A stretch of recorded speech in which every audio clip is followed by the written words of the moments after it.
and this needs to be plugged in. I'll move it. Gosh, this is crazy. Like your grandpa or something did that. Maybe never handed that. That's great. Volume's on. Oh no, where's the clip? Yeah, no, I thought that was awesome. I'm not really into all those things. Just scoot over here. No, it won't stay there. I won't take a chair. You sure? That's great. I'm just gonna readjust what I see. This is what I see. Where are you going to sit? I got it. Can you sit here? No, I'm just. No, I'm saying adjust it so it's good. Hello. You're on. Alex is on actually.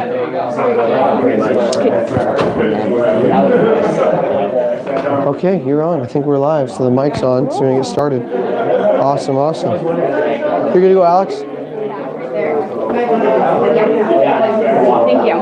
How are you guys? Good to see you. Mic'd up? I'm all mic'd up. We're on.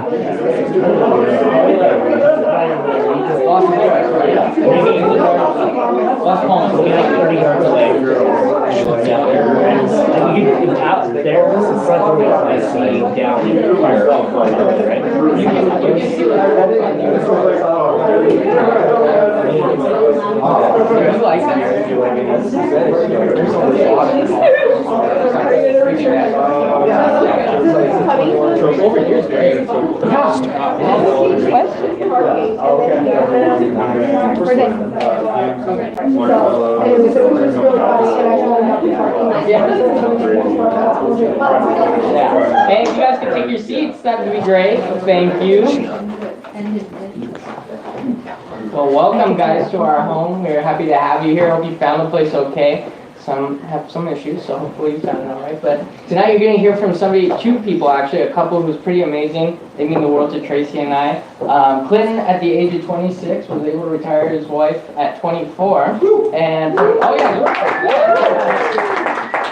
From a company called Pepsi, if you've ever heard of a company like that. And Clinton, a few months later, was able to retire, full-time family, full-time mom and dad, full-time husband and wife. And tonight they're here to teach you the mindset of what it looks like to create those kind of results. For Tracy and I, we were on a path about 3-4 years ago. That was a path of debt, student loans, career, maybe possibly taking over my father's business, which was about an 80 to 100 hour work week. And at that time, we ran into Clinton and Charity, and we decided to pursue them and their mentorship. And because of that, we have been able to create a debt-free life. My wife is able to work part-time, and our son sees her every day. It's awesome. And soon to be, I will be walking away from my job too. Yeah, we're just so grateful for Clinton and Charity coming into our lives. Just they have the biggest hearts, and I hope you guys who are in the room just learning get to see that.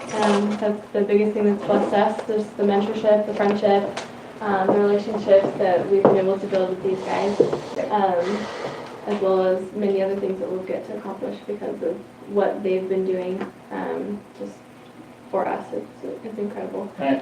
But Please help me welcome Clinton Munoz. Come on. Thanks, guys. Thank you, guys. Oh, perfect. I'm totally stealing this fan. I'm sorry. I'm sure you were like excited to have that, and I'm like, nope, that's mine. How you guys doing? How are you guys, man? Good to be here tonight. You guys are a good-looking group. They told me I wasn't this good-looking, so that's awesome. No, I'm just messing. My wife and I are pumped. That's my beautiful wife right there walking in, so pumped to have her here with me tonight. Woo. And just excited, man. We just feel like there's so much that we want to share and don't have very much time to. I feel like Willy Wonka. I'm like, there's so much to do and so little time to do it. And I just feel like right now, like, you know, there's this mindset going around. Like, we've all been taught, like, go to school, get good grades, and get a job. And I think what's crazy is we look around and it's not working. We look around, it's like, man, this mindset is not ending up in the result that we want to have. And so we're fresh. I got the privilege to meet somebody who had different results and was able to teach me how to not have the same results as everybody else who was broke. And I was pumped about that. You know, I was pumped about my wife and I learning how to get ahead outside of our day job and learning how to not necessarily rely on a company to take care of us for our whole lives. Because before that, that's what I was doing. And so we're going to talk about this mindset tonight. There's two groups of people in the room tonight. There are guests and there are entrepreneurs. If you're a guest, you probably don't know me. That's good. That means you're a guest, right? And if you're a guest, I don't know you. So I'd like to get to know you afterward. More often, I'll sit down for a few minutes and meet hands or meet people and shake hands. And we can meet hands too. You know? And then there's another group of people who are in this room that are entrepreneurs. And you guys have earned mentorship. You've earned the opportunity to be mentored by somebody. If you didn't know, that is the opportunity for tonight. The opportunity is not about a network marketing company. It's not to sell some, you know, I don't know, some hair cream harvested by leprechauns in the south side of Asia that makes your hair grow back and fuller and thicker than ever before. That's just not what we are about, you know. So we're about mentorship. We're not all product based and commercially focused. We're gonna have you sell, and pound pavement, knock on doors. And personally, I was excited about that because my story goes that my wife and I, both our parents, tried multiple opportunities to create wealth outside of a day job where it was trading time for money. Just a different opportunity. My mom did a bunch of companies. I'm not saying they're bad companies, but the use of that company did not render the result I think they were looking for. My parents had big dreams, right? They always wanted to give us kids a great life. But at the end of the day, yeah, guys, come on in. You're good. But at the end of the day, they tried a makeup one, and my mom tried a Tupperware one. I had buddies try a knife company. I went to a company that was all about I forget what's like telecommunications, where it was like trying to like combine your phone and your internet and all these different carriers and services you could have. And I went to so many of these things. My parents decided on my aunt for one was a antioxidant drink that was going to change the world, and that didn't last very long. It's gone now after a couple of years. And it's just amazing how these companies kind of rose up very quickly, and there was a lot of hype about them, but they called them hype up, sign up businesses. Because you get a really big, oh man, and you could make 10 grand this month if you started right now. And it was so exciting that everyone just signed up, and the next night they woke up and was like, man, what did I get involved last night? You know what I mean? What did I do last night? And I call them now the one night business stand mentalities. Because you kind of like show up like, hey, are you excited? I'm excited. You want to get involved? Yeah, I want to get involved. And it's like, you know, it's kind of interesting. And so, and it doesn't really work long term. And so my wife and I were pumped to understand that there's other things out there besides that. And you're here because you're excited to be here. Yeah, you guys want to be here tonight? How many of you read that book and it kind of maybe rocked your world a little bit? Anybody in here? I read that book and it rocked my world. And I went, are you kidding me? I've worked this hard to be broke? If somebody told me I was going to spend $40,000 a year at college to be broke, I probably would have said no thanks. But no one told me that. They all said, oh man, the secret to success is getting a degree. You ever been told that before? I was told, if you don't get a degree, Clinton, you're going to flip burgers at McDonald's forever. I was like, I don't want to do that. But if you go to college, oh my goodness, the life you can live. I never really asked what life exactly are you talking about, so I just went for it. I didn't know that the life you can live, being in debt, never seeing your wife, you know, having a job, building someone else's company, building somebody else's dream, getting paid to build someone else's dream while you have a job, trading your time for money your whole life, doing a trick and getting a treat, almost like a dog. We're like, and you do a little trick, and then you're like, hey, here's a paycheck. You know what I mean? Like, you know, 'cause that's kind of how I felt. I mean, that's how I felt with my job, you know. And I saw a meme one time. It was so on point. It was the guy pulled the new employee, just got the new hire, right? Parked his like beat up car like way across the other side of the parking lot and way up on the parking garage, and comes all the way down and shows up. And I guess he got there right when the owner of the company was getting there. And the owner pulls up to of course the front spot, right? And he pulls up and he's this brand new Ferrari, this 488 Italia. And the guy's like, oh my gosh, look at your car. And of course the guy's like, I'll tell you, he like took time and told him all about the car. And he's like, you want me to start it for you? Oh my gosh, sure. And he starts like, oh, it's so cool. Puddle of drool is forming by his feet. And the kid's like, oh my gosh, that car's amazing. And the boss looks at him and says, you know what? Tell you what. And the kid goes, what? He goes, this year, I'll buy a better one next year. Right? And it's so true. It's so true. And the kid was like, oh, cool. I need it. It probably went over his head. You know what I mean? And I'll be honest, that was kind of like me. Except for me, what was cool was I had a job like that with people that had really nice cars. So I would just take selfies and think I was cool. Like, look at me and my job and this cool car that I don't own. You know what I mean? And I would take it, and all my broke E-friends were like, dude, that's so epic. You know, I would be like, did you ride in it? I was like, no. but I sat in it. You know, oh wow, it's awesome. That was like my life. So I felt like I constantly had status. You know, it's amazing how the better job you get, the more status you have. I find though the less life you live, because the more time you spend making the income that's bigger. You want to make a good 6-figure income in corporate America, you're going to work a lot for it. I personally have yet to meet somebody who makes a good 6 figures and only works 30, 40 hours a week. I mean, you make 40 hours a week when you're broke, when your paychecks are little. But the big more they're going to pay you. I mean, think about it. If you're going to pay somebody more money, them to do better work or more work than the average person, what do you think? Yeah, totally. I remember getting, you know, it's so funny. I came in here, and I'm going to talk a lot tonight about the truth tonight, and the truth is kind of offensive, and I like it. I don't need to be offensive to offend you. I just got to talk the truth. It does it for me, because I find that the truth is something no one's talking about. No one's talking about how everybody's broke. No one's talking about how no one has money. We live in Orange County. You think everybody has money in Orange County? We're just the best liars in the world. It's amazing how people give us credit lines in Orange County, and we have mine. I see guys pull up in brand stinking fancy new cars, and they're 25. I'm like, dude, how did you afford that car? I couldn't afford the car, but I could afford the monthly payment with my 2.5 jobs that I run. I work 90 hours a week. Man, check out my car, right? Live in an apartment complex, but check out my car, right? It's amazing you go to these nice complexes in Irvine. Go to the nicest, coolest complexes. Nobody owns their place, but they don't even own the cars, but man, they got some cool cars down there. It's amazing. Yeah, they got the sweetest cars. Sometimes I drive down there, just a dream build, that's what I call it. I drive like, man, this is awesome. And then I look up at the apartment and I go, that's not awesome. But that car's awesome, you know what I mean? And I don't know. You can like dress the part, and you can look good, and you can smell good with some nice cologne, and you can even talk good. If you know the right things to say, you can you can look like you got it all going on. That was me. I looked like I had it all going on. And behind closed doors, I had nothing going on. Behind closed doors, my wife and I were fighting like cats and dogs. We were having a failed marriage for sure. I don't doubt that we would have been one of the 72% divorce rate in Orange County if we kept going down the path we were going down. No question about it.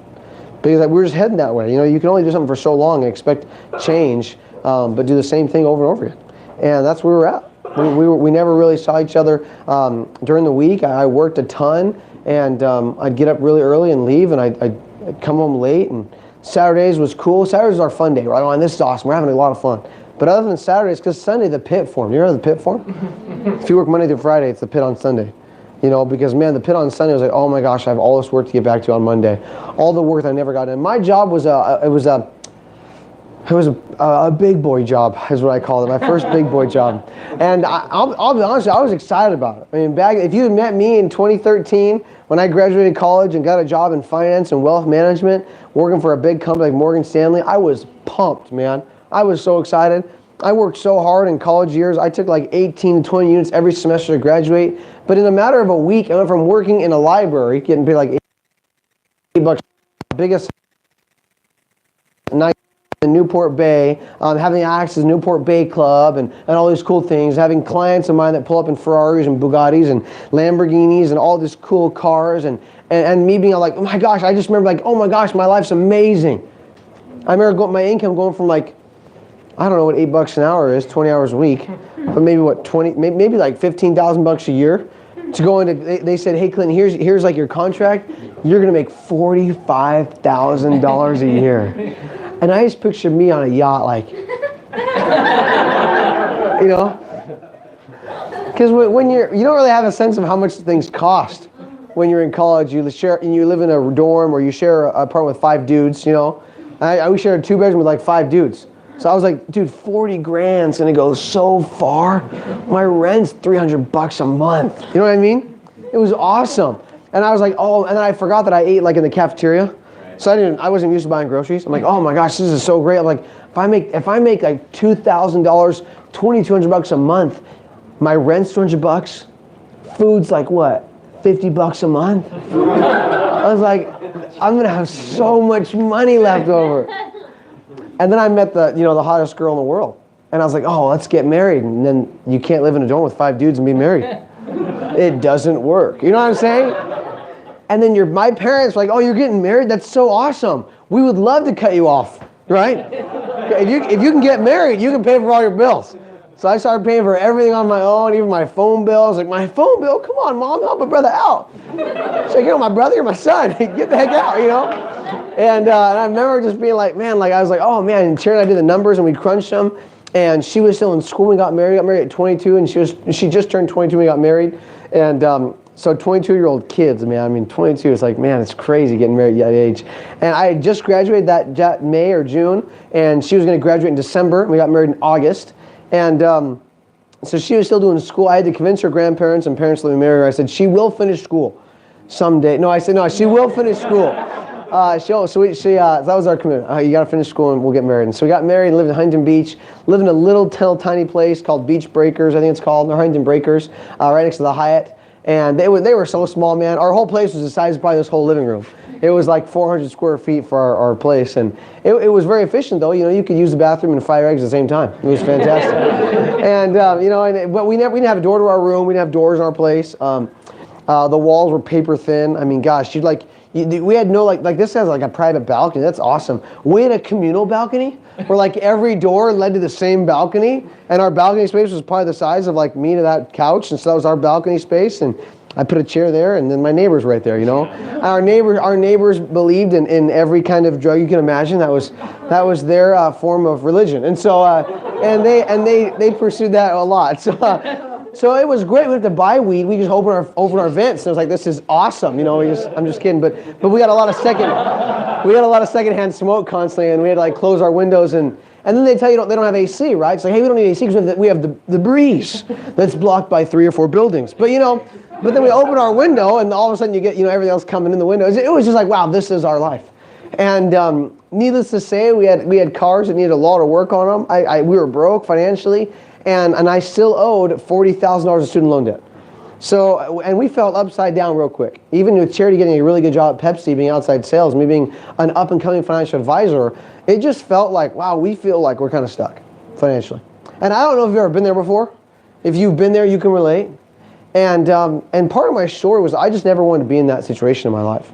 I grew up kind of like that. I grew up with 2 parents who loved me very, very much. My parents were amazing parents at being parents. They made me feel loved, and they made me feel comforted, and they were there for me. They spent time with me. They had a lot of time in their life, which was awesome to be at my sports games and sports stuff. But unfortunately, we really went without financially for the majority of my life growing up. I didn't grow up with a lot. I remember this very kind of traumatic experience in my life where we'd lived in San Jose for about 7 years, and that was cool. We rented a spot there, and I had some good friends. And then I remember them saying, hey, we're going to move to this place called Kingsburg, just south of Fresno.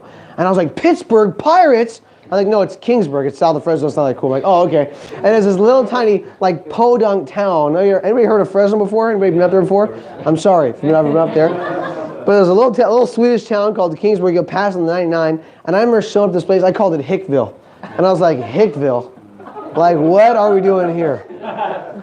They had a sign up. It was the new thing for Kingsburg. It said, now we have Sonic. That's how cool Kingsburg was. And everyone in Kingsburg was pumped. We got a Sonic. I was like, oh my gosh, where do I live? And because I went from San Jose's the hub of the world, and then in Kingsburg you had to drive 30 minutes just to go to a movie theater. There was no bowling alley, no movie theater. It was just nothing but farmland. The good news was, though, we drove there, and my parents were moving there to follow their best friends, which were my parents' best friends, so their kids were my best friends. And I remember us pulling into Kingsburg, and they said, well, bud, the reason we're moving here is because it's cheap. We can buy a home.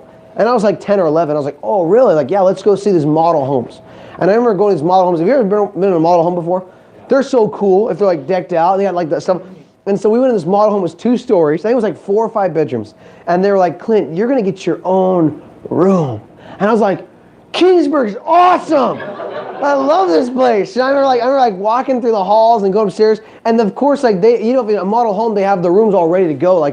They had a bean bag, and there was the kid room, the bean bag, and the sports wall. And I remember the bed had baseball bats and the whatever it was on the bed or whatever, and the sheets were all sports, and I was a sports guy. I was like, yeah, this is my room. My parents were like, sure, bud, you can have that one. I'm like, yes.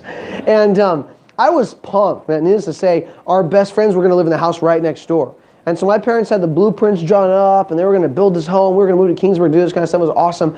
And I was so excited about that. And I remember that we moved from San Jose up to Kingsburg, And I don't know what in the world happened, but in between the move of San Jose to Kingsburg, my dad lost his job, my mom lost her job, and the funds they thought, and the loan they thought they were going to get for the home went through and they didn't have a loan for the home. So now we are in a U-Haul, and it's us and a U-Haul, and us and a U-Haul, right? You know what I mean?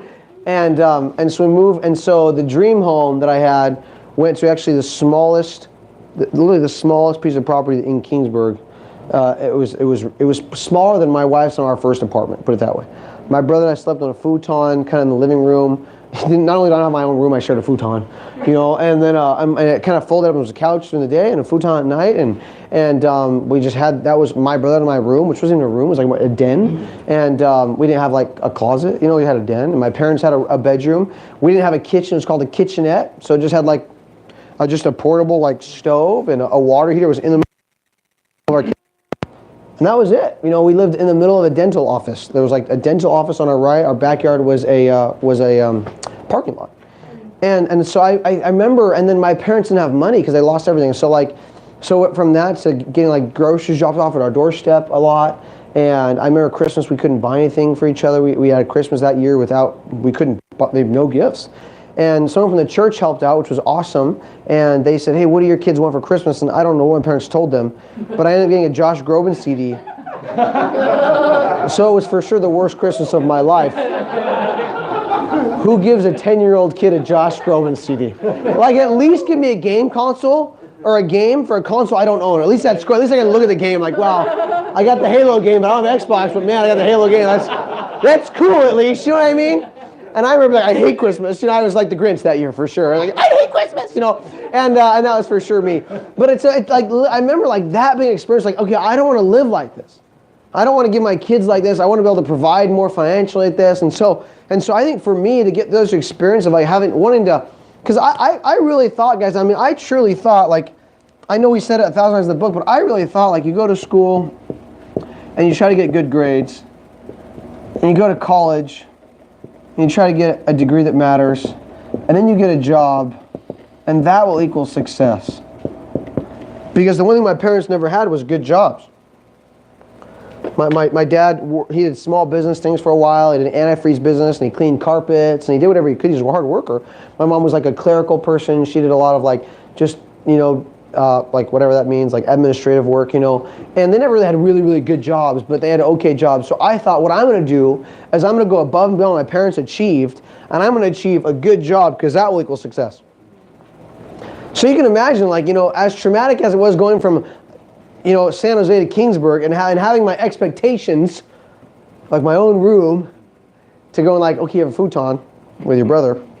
He's kind of, you know, he kind of smells, and when he sleeps, he moves a lot, so it was miserable. I just think I had the same emotions personally when I worked my butt off to pursue this, and it didn't equal success, it just equaled a bunch of suck. That's good, that's good. Thanks. I've been working on that one. But literally, what's insane is like, that's what happened to me. I don't know if that's your story or not, but I was frustrated. To say the least, I was frustrated at the fact that I had spent all this money and gone to all this college and had all these stuff. I mean, I made, and I had a minor in music. I thought for sure like that would get me somewhere. I remember doing internship after an internship with an Olympian. I had an internship at 4 or 5 places at the school. Like I had an internship with Morgan Stanley. I had an internship here. I just thought, man, my wife, she's successful. She's at Pepsi. I just kept like banging my head against steering wheel, like, hey, what's not working? Why am I still broke? Why are we in debt? Why have I spent all this money and it's not working? My wife and I were so frustrated. She applied to over 100 places for employment, and every place said no. She goes back to her professors, who we thought, well, they're there to guide us, they're there to lead us, they're going to help us out. And they're like, hey, what should we do? And the professor's like, well, you should go and get a master's degree. Because it didn't work the first time, let's just try it again. That sounds crazy to me, and yet my friends pursued their advice, and now they're still broke, and now they have a doctorate degree, and they still don't have a job. I have friends that are my age, 27, 28 years old, that still have no working experience. They got 3 degrees. And you know what happens? You know why they keep getting degrees? Because they're scared to move on. Because they know the reality that they are now in over $120,000, $150,000 of debt, and they're going to be in debt their whole life. And they're like, well, I don't really want to start working because when I start working, and my life's over. You ever thought of it before? You ever heard that before? Well, I don't want to start a job yet because when I start a job, like, you're like, and so like after college, they get a year off, and they travel to Europe or whatever the case. Well, for me, I was like, well, I know that my job's going to work and I'll be successful there. And I was frustrated, man. I was broke. And yet it was the one thing I really didn't want to do with my life. I didn't want to be broke financially. I wanted to be wealthy. I wanted to be able to give back. I had big dreams financially. Honestly, I wasn't the guy who wanted like a Ferrari. I thought it'd be cool. I mean, if I had a lot of money, a Ferrari, But I was like, it wasn't my dream was a Ferrari. My dream wasn't a yacht. My dream wasn't a fishing boat. My dream was to have enough so that I never put my kids through what I went through as a kid. I would call it like living a comfortable life. Looking at the bank account and seeing enough dollars in the bank account so that if my car broke down, I could just buy a new car. I didn't even need a brand new car. Like a car for like 10 grand would be awesome. I don't need $100,000 car. I want to have enough money in the bank so if my wife's car broke down, we can buy her a new car. I want to have enough money in the bank so that if something were to happen, if an emergency were to happen in my family, I could bless them financially, I could help them out. I want to have knowing that my car broke down, I didn't freak out about it. You know what I'm saying? And that's not where I was at. And so I just want to tell you that I don't see jobs working for a lot of people. And especially if you want your time back. See, I was even more frustrated because I felt like all I was taught to do was be an E. And E's and S's, they have the same equation going on. Time is money. Ever heard that phrase, time is money? You probably heard it from a job guy. Time is money. Because time is money if you live on these two sides of the quadrant. And that's tough. Because if you ask me, if you were to sit with me down 5 years ago, Clinton, hey, which one do you want more? Do you want time to spend with your wife, to be there emotionally, be there spiritually, be there physically? Do you want to be there for your wife with time and be there for your kids and raise your kids? Do you want to be there at their t-ball games or coach their baseball games or coach their tennis stuff? Do you want to be involved in your daughter's gymnastics or your daughter's dance? Do you want to be able to travel more and take trips? Do you want to have time where you can make breakfast with your family and hang out and enjoy life? Or do you want money? So you can buy your family nice things and have money in the bank account, but never see your family. Well, that's a tough call. Because I'm like, I kind of want both. I was like, well, I have to pick. Well, Clinton, that's how this side works. Every single time. It's impossible to have time and money on this side. And as a dad, as a husband, what most guys do is we totally sacrifice time for money. Now, I know there are a lot of deadbeat dudes out there that don't care about that, and they put their family through crazy financial struggle because they're not willing to work hard to provide the needs for their family and for their wife and kids. And I see that all the time. I see people that are broke, they don't need to be broke. They are just unwilling to work hard, unwilling to change, unwilling to reinvent themselves to get better jobs. And that's their own prerogative. I'm not here to judge people on that, but I say it all the time. That was not me. I was willing to work hard and work a lot of hours and spend more time away from my family to provide for them. But what I found out is when you sacrifice time for money, you lose the things that are most important to you. Because what kids want these days is they don't want your presence with a P-R-E-S-E-N-T-S. They want presence with a P-R-E-S-E-N-C-E. They want you. How many of you in here remember that when you were a kid, you wish you just had more availability of your parents? Anybody here feel like that? You don't wish you had more stuff. How many of you wish you had more stuff and more parents? Come on, right? Okay, all right. Yeah, but it's amazing but if you could pick one or the other, you'd pick time. So that's tough.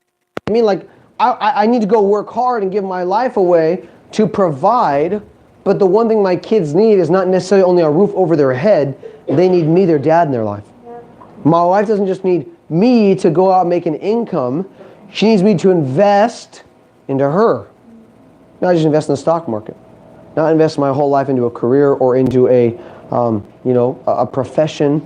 Or what a lot of people my age were doing at 22, 23 is they're investing their time into building up a resume. Right? What my wife wanted my resume to say was my job's a job, and I love my wife and my kids way more than I love my job. And I spend more time and I value more time with my wife than I do with my boss. But unfortunately, what happened to me, folks, was I started trading the most valuable things for money.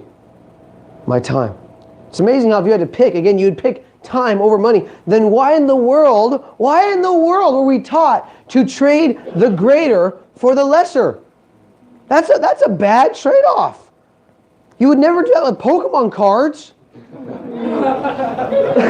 Give you my Pikachu for your Charizard. Oh, yeah. You know what I mean? No, you're like, no. As a hologram. No, you wouldn't care. You know what I mean? You would never trade like on any kind of a game or whatever. I don't really know Pokemon well, but you never would trade that in a game, or you would never. I did baseball cards. You never traded baseball card, whatever. My this rookie card for your no hot shot card.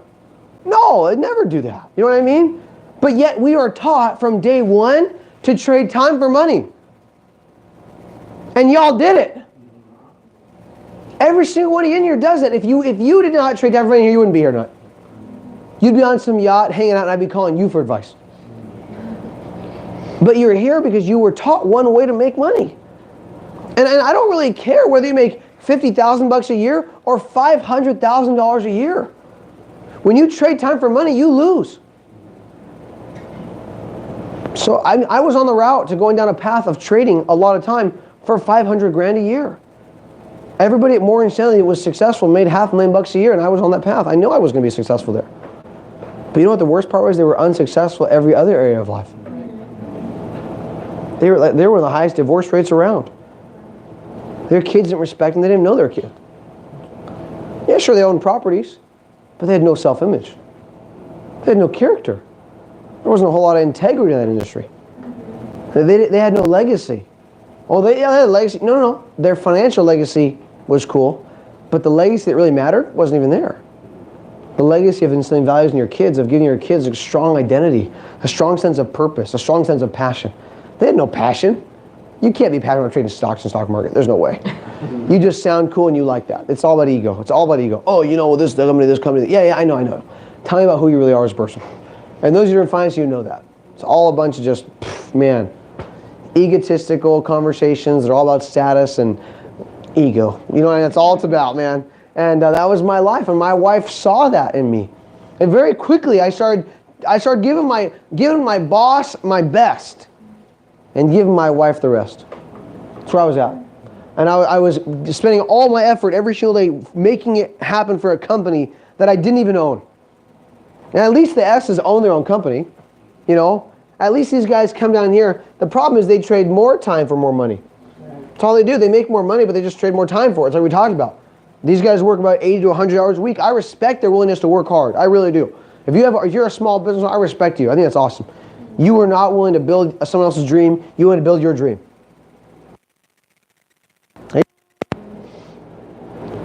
If you knew that building your dream, building your business was going to cost you your marriage or cost you your time, and all of a sudden you can't be at your kid's graduation, you can't be at your daughter's wedding, or maybe you couldn't be at your daughter's proposal for when she was getting proposed to. Maybe you couldn't be at your kid's sports games, you couldn't be at your stuff because you were building a small business. Just put your name on a company. Just say, oh, that's my company. I'd rather say, look, that's my family. Personally. You know what I'm saying?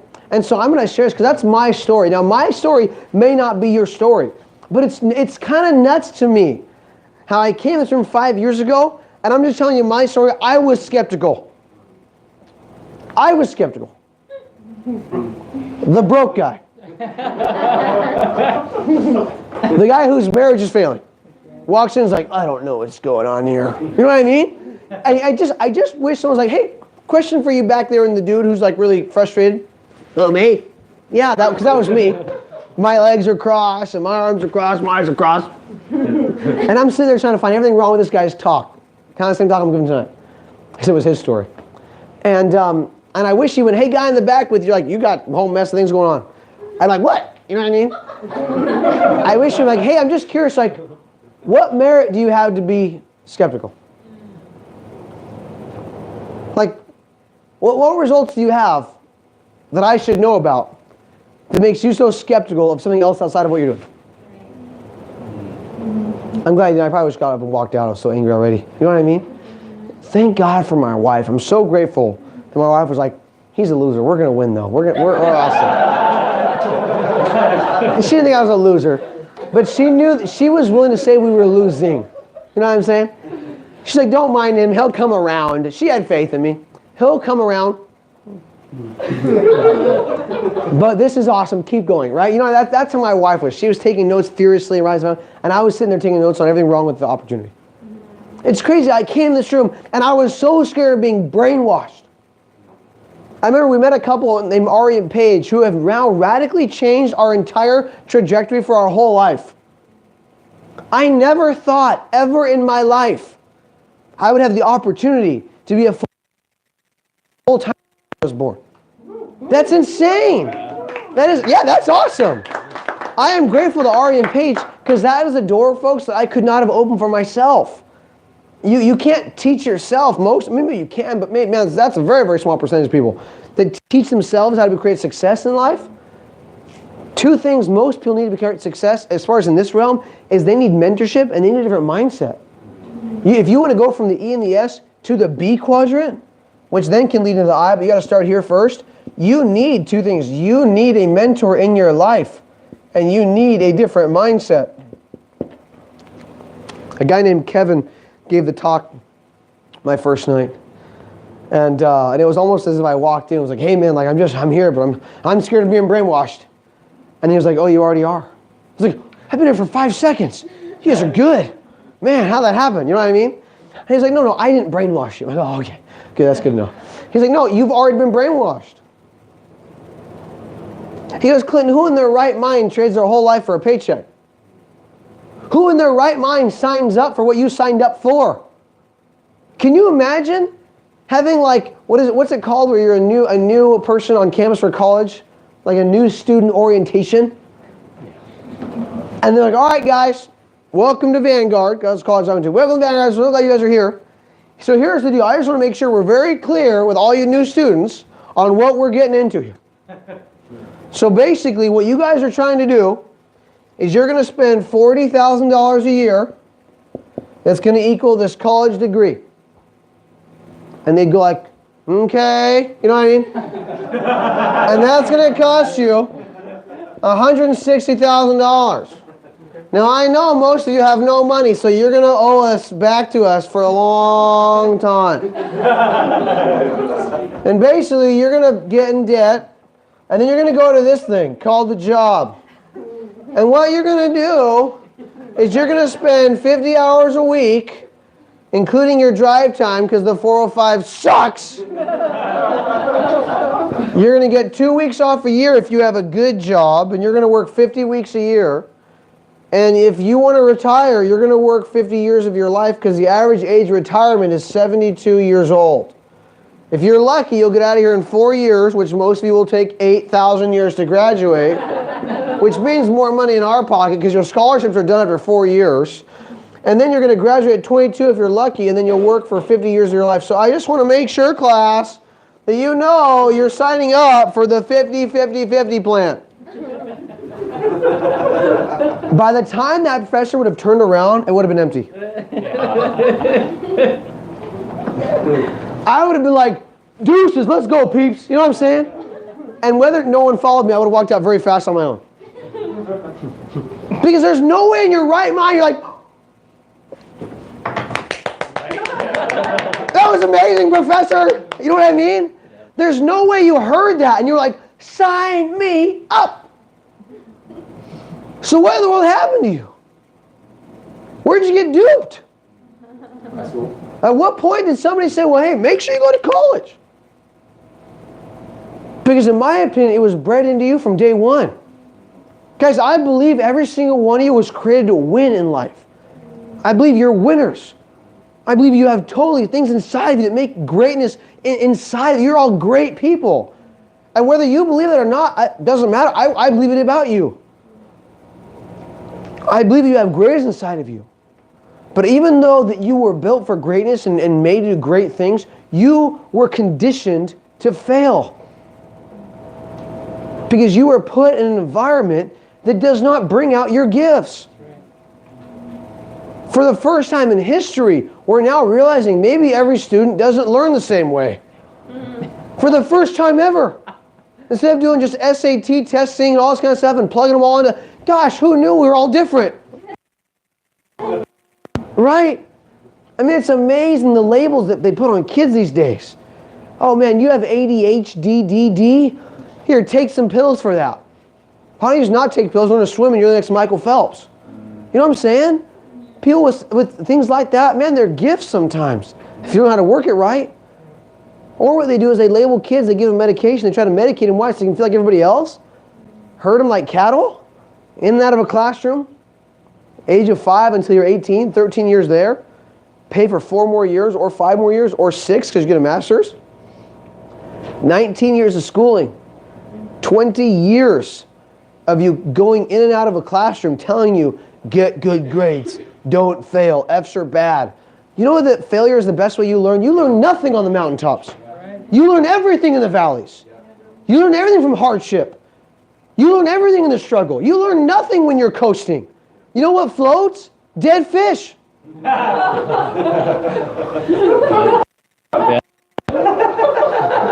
And it's like, I just want to coast. Well, man, be a winner. You were born a winner. You didn't coast into walking. You know that? None of you were like, I was one day crawling and I stood up and I walked. No, man, you struggled. But you're a winner because you didn't give up. I don't know. I didn't see you walking. Maybe you crawled in here. Maybe you did give up. But I think most people in life have these, like, they were even taught to be an entrepreneur as a young kid because you solution seek. My kid, I never taught him. He's a solution seeker. He's 2.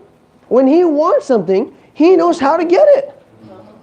One day I put these he was trying to get this candy that was from Halloween, and I took the candy, I put it up on our counter.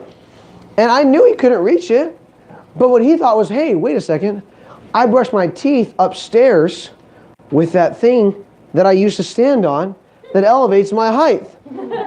So if I go ahead and grab that, I can bring it all the way down the stairs from upstairs, come down the stairs, put it next to the counter, and I can get on that thing. And the good news, I mean, what's crazy about that, he's fine, but I didn't know this, but I went, buddy, what are you doing? And I came down when I heard, because a 2-year-old carrying a step stool down a staircase, he didn't think that part through. So he starts crying, and I'm like, oh my gosh, he's crying because he's hurt.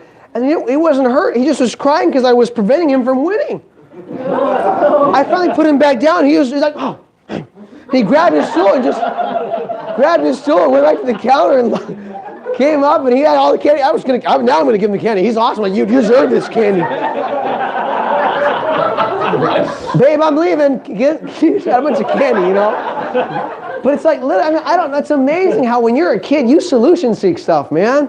When you want something, you go after it. Studies show that like age 4 or 5, you just have these amazing dreams. You take that 5-year-old and ask them at 13, they kind of become like this quote-unquote realist. And they're like, you know, I mean, I don't know, you guys, like junior high was like the worst years of my life. Because you don't know who you are, and you just kind of like follow whoever you are around, and that's what my life anyway. I became like a gangster. I'm not even a gangster, man. I started wearing baggy clothes, and I started skateboarding. I suck at skateboarding. You ever say a gangster skateboarder? I haven't. That was me though, in junior high, you know. And I got in the wrong crowd, man, and that crowd was not good for me. And man, before I don't even like chewing tobacco, but you're trying it just to fit in, you know what I mean? And I'm like, and then I found out, my mom was like, hey, if you do that, girls will never kiss you. I like girls more than chewing tobacco, you know? And so, you know, and I made my buddies telling, guys, if we do this, girls won't kiss us. That's what my mom told me. Oh, I'll spit it out. But you know, it's like, it's amazing how you just kind of become who you're surrounded by. At least that was my story. And you take that same kid, because that kid gets kind of surrounded by broke-minded people. How long can you be around somebody who's broke-minded and not end up being broke-minded? Do you guys ever get around negative people and like get negative? Yeah. Happens to me all the time. If I get around you and you're like overtly negative, all of a sudden I'm like, oh yeah, I just hate my life. Like, it's like you can't be around it for too long. You ever notice after a day's work at a job, you're like angry, even though the job wasn't that bad. It's the people you work with. You ever have that? I have that. It's amazing how all of a sudden you go from like being this dreamer at age 4 or 5 years old and 13, your dad or mom or grandparent or uncle or aunt or teacher's like, what are you doing? You're playing with fast cars? You don't have a fast car. You're not going to own a fast car. You want a Lambo? Yeah, right. You know less than 1% of America owns Lambos. You're not going to be that 1%. You know what I'm saying? You start getting that kid in high school and now they don't know what to do. Most people don't even know what they're going to pursue in high school. You know, you take these tests to figure out what your skill sets are. Your whole life is based off how much you like geometry? What? I'm good at biology. Oh, you'll be a nurse. Oh, okay. All of a sudden you're a nurse, you don't like nursing. You don't like blood. But your teacher says, oh, you're good at biology, you're going to be a nurse. And all of a sudden, but then and you go home and go, Mom, my professor, my teacher said I should be a nurse. And what do your parents say? Oh, they think you'd be a great nurse? Oh my gosh, that's an admirable profession. Right? And all of a sudden you have a little bit of status fed you. You don't know how much hard nurses work. You never shadowed them before. My heart's been breaking because we haven't had a nanny for our 2 kids for a long time, and she became a nurse, and she is really struggling right now. It was her life dream to be a nurse. And we never knock dreams. If it is your dream to be a nurse, that's awesome. Go for it. That's your dream. Just know what you're getting into. Most people have a dream. They have no idea what. It's like when you have a dream as a fast car race car driver. At least on YouTube, you follow NASCAR drivers all day long. You go to NASCAR, you interview them, you watch movies about them. You know kind of what it's about to be a NASCAR driver. Most people pursue a profession have no idea what that person does every single day for 8 to 10 hours a day. They have no idea how they live. I mean people that are like in college all the time. I love asking questions. Oh, you're in college? What are you in college for? Accounting. Oh, that's awesome. What makes you want to be an accountant? Oh, I've always wanted to be an accountant. Really? Why?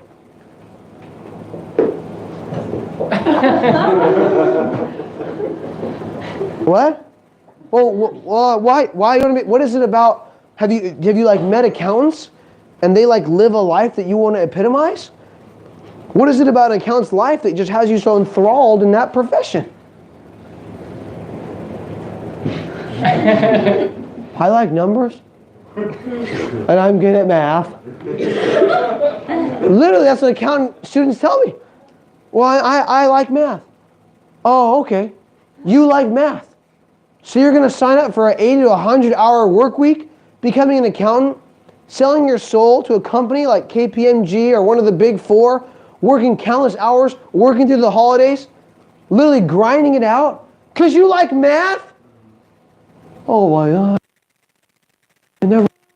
I know you didn't, because people just don't. Our nanny, who's a nurse right now, is seeing a chiropractor a couple times a week. She's coming home and she's icing her joints because she hasn't been on her feet she works 12-hour shifts. They work so hard, she's not drinking enough water, so she's almost passing out on these shifts. She barely has time to eat because they have so many patients and they're overworked as nurses. She now loves living in Mission Viejo, but her job, the only job she was ever offered was in Long Beach. Oh, gosh. So luckily she has an uncle that lives in Long Beach. She's going to start living with her uncle. For a flipping job, folks. But it's her dream to be a nurse. We sat down with her a few weeks back and said, I'll leave out her name, we'll call her Susie. I said, Susie, what would you, if you could pick anything to do in life, what would you want to do? Be a mom. She looked at my wife and went, well, I'd like to do what you do. Change diapers all day. I went, that's what Charity does all day. It's awesome. She goes, I'd love to have what you guys have. Peace. Peace of mind. Money in the bank. Waking up and cuddling every day with our kiddos. One of my favorite things to do in the morning is wake up and make breakfast for our family. My kid loves oatmeal pancakes. Oh my gosh. I take bananas, I take oatmeal, and it's like the old-fashioned oats, and I put it in our little, what's that thing called, babe? Our little blender thing? Magic bullet. Our little magic bullet. And he goes, Ree! And I get those oats, and I mix it with 2 things of bananas, and I just put a little bit of milk in there, I put an egg in there, and all of a sudden we go to town, and my kid just goes, more. I give them like 3 or 4 to blow up. Like, this is not okay. And I love making eggs, and I make some eggs and hash browns, and I know I say that weird, and I make bacon, and I make ham, all that fun stuff, and we have a great time, and it is like, we just sit there, and we just enjoy the morning. We have a little patio, and we go on our patio, and we hung out there this morning. I was doing some reading out in my patio around 8 o'clock in the morning. My little guy is running outside in his PJs in the patio, playing cars, and he has such an imagination. I'm like, what is he doing? He like has these new words. We don't really watch violent movies, but he's like kicking the air. He's like, "Pow, huh, yeah, huh, yeah, huh, and I'm like, when did you learn Japanese? You know, it's amazing. And he does it like 100 times in a row. And I'm like, dude, what are you doing? He's like, shh. Right? And it is so cool to watch. And he grabs his little card, he's running over, and he's like, rum, rum, rum. And I'm like, man,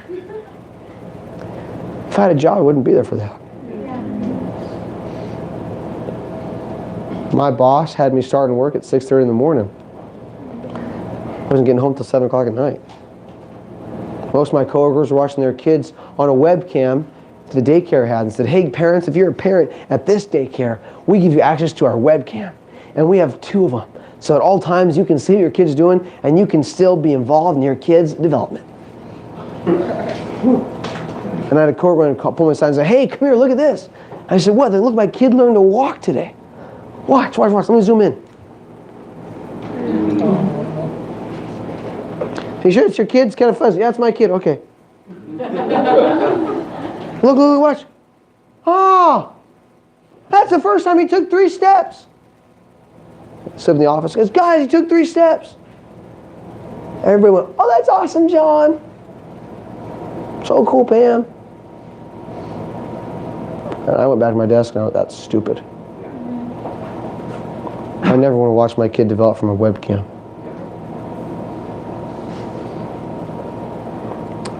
It is so crazy what I'm telling you folks, what I'm telling you guys, is that I believe when you know your why, the what doesn't matter. I came in this room 5 years ago and I was skeptical of change. If you want to achieve success in an area, you never have to change. You like, oh, I just want to wake up and all of a sudden be a bee tomorrow? It doesn't work that way. You can't just go in your car and play Black Eyed Peas and go, I'm a bee. It doesn't work that way. You can't read one book and think you're going to change. You can't come in this room and think that my talk's going to change you or that you're going to just overnight snap your fingers and be different. You have been brainwashed. You have been told to trade time for money your whole life. And there is nothing about this opportunity that's probably going to make sense to you the first time you hear this talk on a whiteboard with me. You're just not going to make sense of it. You physically can't. Because you've been taught, do what you love, and it'll never work a day in your life. Is that true, by the way? Do you just wake up on Monday like, oh, it's Monday! And you go into Friday, you're like, ah, oh, Friday. Oh, frickin' Friday. How about, what if I go to the printer, I'll put up the sign that says, heck no, we won't go. Will you hold it up and not leave with me? Is that what you do on Fridays? Your boss, like, I'm not leaving, I love my job, and it's not a job to me. Is that what you tell them? It's incredible how you were made for freedom. We have Memorial Day coming up in like 6 months. I know because we were in doctors today. I was like setting up a schedule and she's like, hey, we gotta have a checkup in 6 months. Make sure. She's, oh, that's Memorial Day. I go, are you guys? Oh, I mean, is it? She goes, oh, we're not open. I go, oh, okay. And she goes, oh, can't wait. I was like, lady, that's 6 months away. Just take next Monday off if you need that bad. You know what I'm saying? It's incredible how you guys, and me included, we are fired up about a day off. Amazing how we get in this room and we're skeptical, but we know intrinsically you are excited about freedom. Like when you get a day off and it's a paid holiday, you're like, oh, I'm not at work and I'm getting paid. Take that. You're like at the beach, like making money. How you doing? You know what I mean? You're fired up. Except you're at the beach, every other person in the world, they're like this, at the beach, right? It's crazy. You sit and drive like 3 hours on those days at the beach. You know what I'm saying? Guys, when you get a day off and it's paid, you are pumped. Don't tell me you don't like freedom. Well, it's not for me. Yes, it is. Last time I checked on like Memorial Day and Labor Day, you were not like, wish we were at work. You're like planning a barbecue 6 months in advance. Who's coming? You coming? You coming? You know what I mean? Right? For 1 day of freedom. See, when you're coming in this room, you're taught your whole life. Well, when an opportunity comes your way, see what it is. And if it's something, and it's all about the what, is it not? Focus on what it is and what's required of you. And is it something that you can get behind? And is it something you're passionate about? Is that true? What do you guys think? Were you taught that? I was taught that. If you could go make sure you like your job, right? I saw someone said, oh man, you know, if you're not passionate about it, don't do it at all. Well, I thought about that. I said, well, you know what I'm never passionate about? The process to the desired results.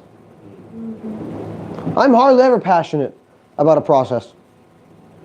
See, what I was taught in this arena was don't pursue something because of what it is. Pursue something because of what it can give you.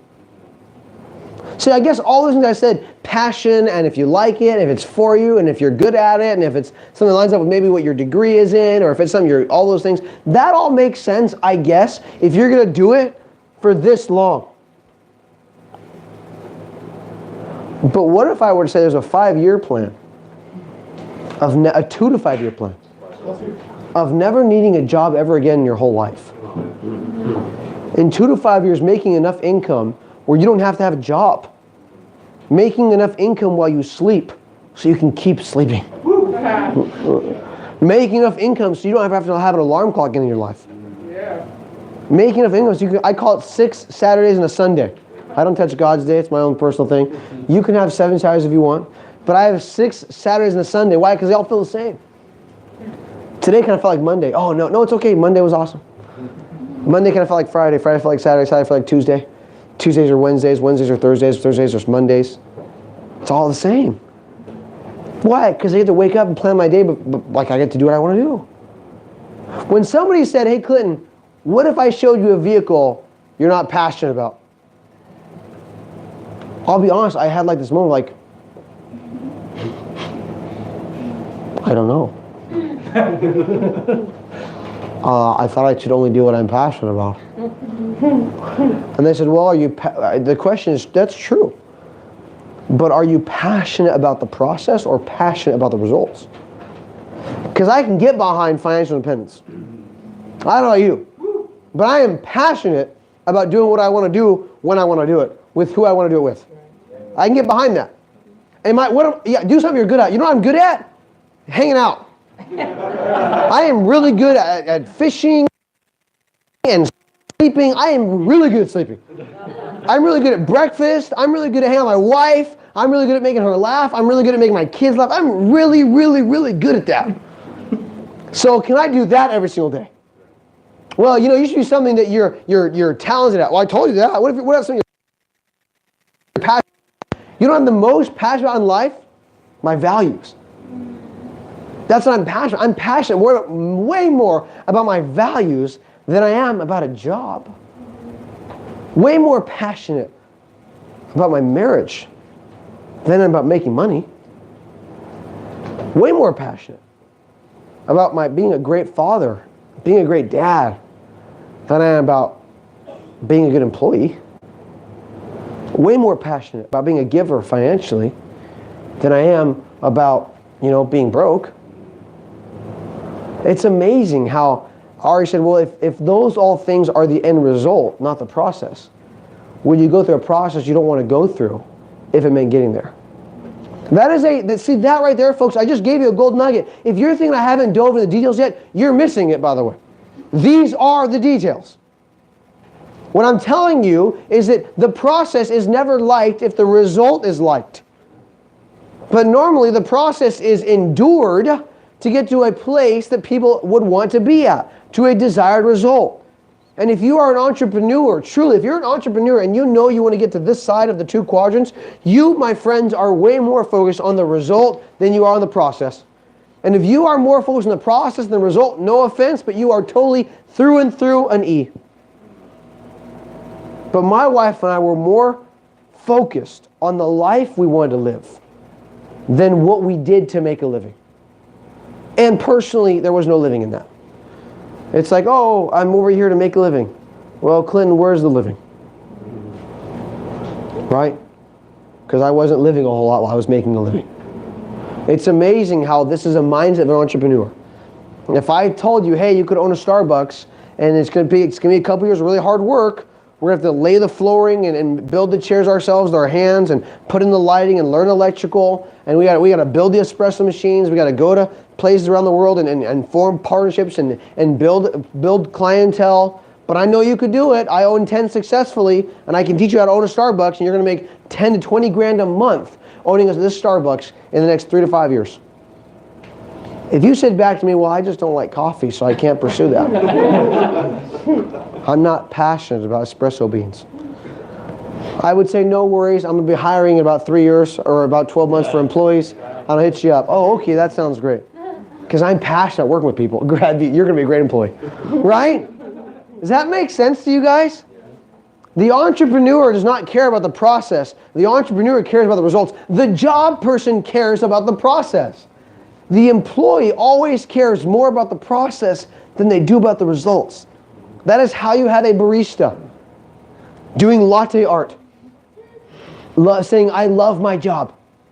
I'm not sure, that's not offensive. I'm not saying to be offensive. If you're a barista, that's fine. But what I'm saying is there's no way you have results that anybody would want. You get paid, what's max, $12 an hour? Maybe? What was that? 11. $11 an hour, and like most of my friends live at home. Living home with their parents, so they have 5 roommates, like I was saying. They have a car payment they can barely afford, upside down financially. But man, they make great latte art. And they say, how do I do? Oh, I love it.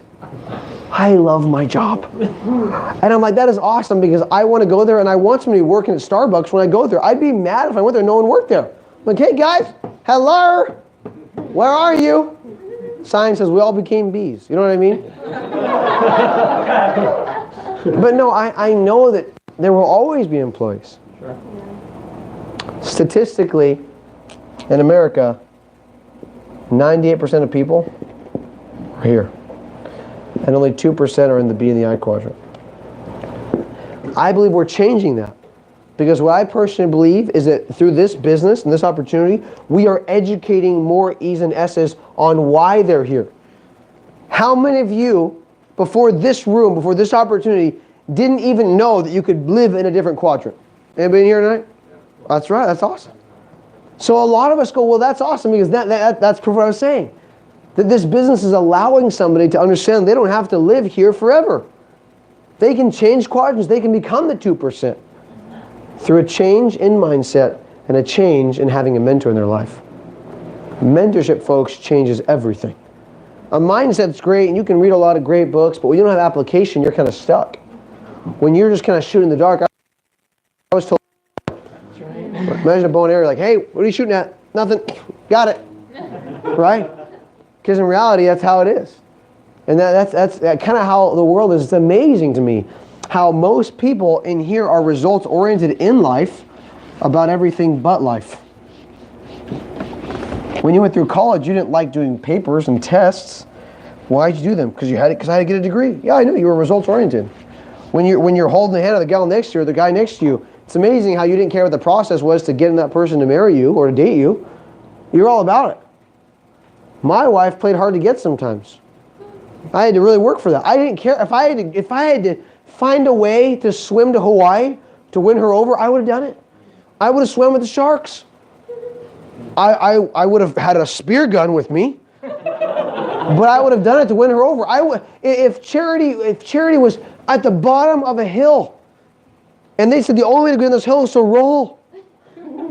I would have rolled down the generous hill. If there were rocks, I would have rolled down the hill to win her over. If they said, Clinton, well, Charity's on the moon. You got to go get her. I said, all right, strap me up, Neil Armstrong. We're going. I would have found a way to get to her. It's amazing how a lot of us are results-oriented in life. About things in life. But we're not results-oriented about life itself. Because a lot of us have never analyzed, if I keep going on this path, where would I be in 10, 20, 30, 40 years? If I keep doing what I'm doing, where's I going to end up? For the first time in my life, I had a mentor come into my life and say, Clinton, why are you pursuing Morgan Stanley? And at the end of the day, I said, well, it pays well. He said, well, what if it was possible for you to have time and money in your life and not just have a lot of money? I said, if that really exists, I'd like to see it. That was it. And I chose to go through a 6-week process of learning. Some of you have only been in a 1-week process, a 2-week process. And there's no physical way for you to learn all about this opportunity in 2 weeks. You just can't do it. It takes seeing this talk a couple times. It takes being around the person that brought you here tonight a few times. The most important meeting is the follow-up meeting to this talk tonight. Because there's a lot they're going to break down, that follow-up meeting of information. They're going to answer so many questions for you. It's going to be amazing. But if you don't make it that far, you're selling yourself short. What blows my mind is how in 1 minute you're saying you want financial independence, the next minute you're only going to invest 4 weeks, 6 weeks to learn about it. I mean those people all the time. Clinton, I would do anything to retire young. Anything. I'm like, awesome, man. Well, there's a 100-page book. I want you to read in 3 days. Oh, I would. But that word kills people right there. Oh, I have a birthday party. I'm going out of town. I'm traveling. I have a big work event. It's the holidays. It's amazing how a lot of us are saying one thing, but our actions are saying the exact opposite. I tell them, hey, I will listen to your words, but I will totally believe your actions. I said, your words say one thing, but your actions, they tell the truth. Because it's true. I could tell my wife I love her all day long, but if I'm not acting that out, if I'm not showing her that, she doesn't believe it. I can tell my kids, hey guys, I'm committed to being your dad. And if I'm never there, I never teach them anything, I'm an absentee father, they don't believe that growing up. Right? It's amazing how, this is true, you'll believe somebody's actions way more than their words. And in this opportunity, guys, what you're in here as a guest, what you're in here for, you are qualifying for mentorship. You are being qualified to have somebody spend their time, their energy, their effort, their hard-earned money on you, investing in you, coming alongside you, believing in you, building you up, helping you have a game plan. Ari and Paige, my mentors, came alongside my wife and I, and their mentors, came alongside us and said, Clinton Charity, you guys need a game plan because you all be broke. I was like, yeah, you're right. He goes, you don't even know how to spend money. I'm like, no, I'm actually really good at that. He's like, no, you don't know how to save money and spend it the right way. I'm like, oh yeah, you're right. That's what makes sense. I'm like, Kevin, I don't mean to cry, but I'm actually pretty good at spending money. Put it out real fast, my plastic, there it is. Boom, spend my money. I was so good at it, I spent money I didn't even have. Wow, that's when you're really good. I don't even have what I'm spending money on. It's crazy. And my wife and I realized we needed mentorship big time in our life. Ari and Paige came alongside us and they said, man, one of the most important things you could ever have in your life is a good marriage. And if you want to have a good marriage, you need to be surrounded by good marriages. It's the law of association, folks. It's in every area of your life. If you are in a rocky place in your relationship, I believe there's no better place for you to be in this opportunity. Because nothing touches it. The books we were recommended to read about marriage and self-growth in that area, learning how to love your spouse or learning how to treat your mate well, learning how to understand the love languages. Oh my gosh, I didn't know there were languages of love. 5 of them, right? Got to learn what yours are and learn how to give love and how you receive love. Books called Love and Respect, learn how to, as a guy, to be respected, but also how to give love. and girls how to respect your man, but also how to receive better, more love, and how to give love. It was amazing books. A book called If Only He Knew. Why? Why did I read that one? Because I didn't know. That book blew my mind. Blew my mind. Every page was like, what? Charity, is this true? Oh yeah. Oh, okay. Wow. Didn't think that was true. You know what I mean? I read that book and it blew my mind. I started applying the principles in that book and my marriage changed. It was awesome. Books on finance. All this great stuff, guys. What we were given was a game plan. Mentors are somebody who come alongside you in life. A mentorship program is not a set of CDs. A mentorship program is not a weekend event once a year. A mentor is somebody who comes alongside you and gets to know you as a person. Gets to know your ups, your downs, your good habits, your bad habits, the things that you're awesome at, things you're maybe not that good at. And they learn to come alongside you and to help you on a very, very personal level. It's kind of scary at times. Because mentors, they know everything. And the more, they don't have to, you don't have to tell them everything, but man, the more you let your mentor know, the more they can help you. So crazy. Mentorship in this arena is somebody strapping the parachute to their back and jumping out of the plane with you. It's not me. This business is not a parachute business where I'm like, hey Alex, here you go, buddy. Ah! You know what I mean? It's not, and like, hope it opens. And if it doesn't, I just go, next, come on up. Let's get you involved in a business. No, man, we strap ourselves to every mentor. It's a partnership, which is why you have to qualify for it. We don't just kind of throw mud on the wall and see who sticks. We come alongside people and get to know them and get to know who they are and what they're all about. And the more we get to know them as a person, as their character, as their integrity, who they are and their traits, then we decide whether or not we're going to invest our time, energy, money into working with them and coming alongside them. Which means, guys, that if you're a guest in tonight, you should be absolutely thanking whoever brought you here tonight. Absolutely thankful the person opened a door for you, because I believe you cannot open this door on your own. Somebody else has to see something in you and willing to come alongside you and help you develop in that person. My wife and I were so pumped when we got plugged into a system that was 45 plus years old called Worldwide Dream Builders. Man, these guys are amazing. These guys are incredible. Absolutely incredible. Because what they teach is change. They say that this is 95% of our business, by the way, with these guys, World Dream Builders. And what it talks about is that you need to change. You need to change your habits. Ari and Paige gave us a 1-year game plan, a 2-year game plan, a 5-year game plan, a 1-month game plan, a 1-week game plan. And we started working the program. There's a whole program here called CORE. And what's amazing is there are seriously tens of thousands of people who are financially successful in this arena who've developed an income that's either allowed them to pay off debt or be a full-time parent or be full-time parents or all these things. It's amazing with this system called CORE. 45 plus years you guys have been in business. And what they do is they help you develop you. Reading for 15 minutes a day. And those books are recommended by a mentor who knows you.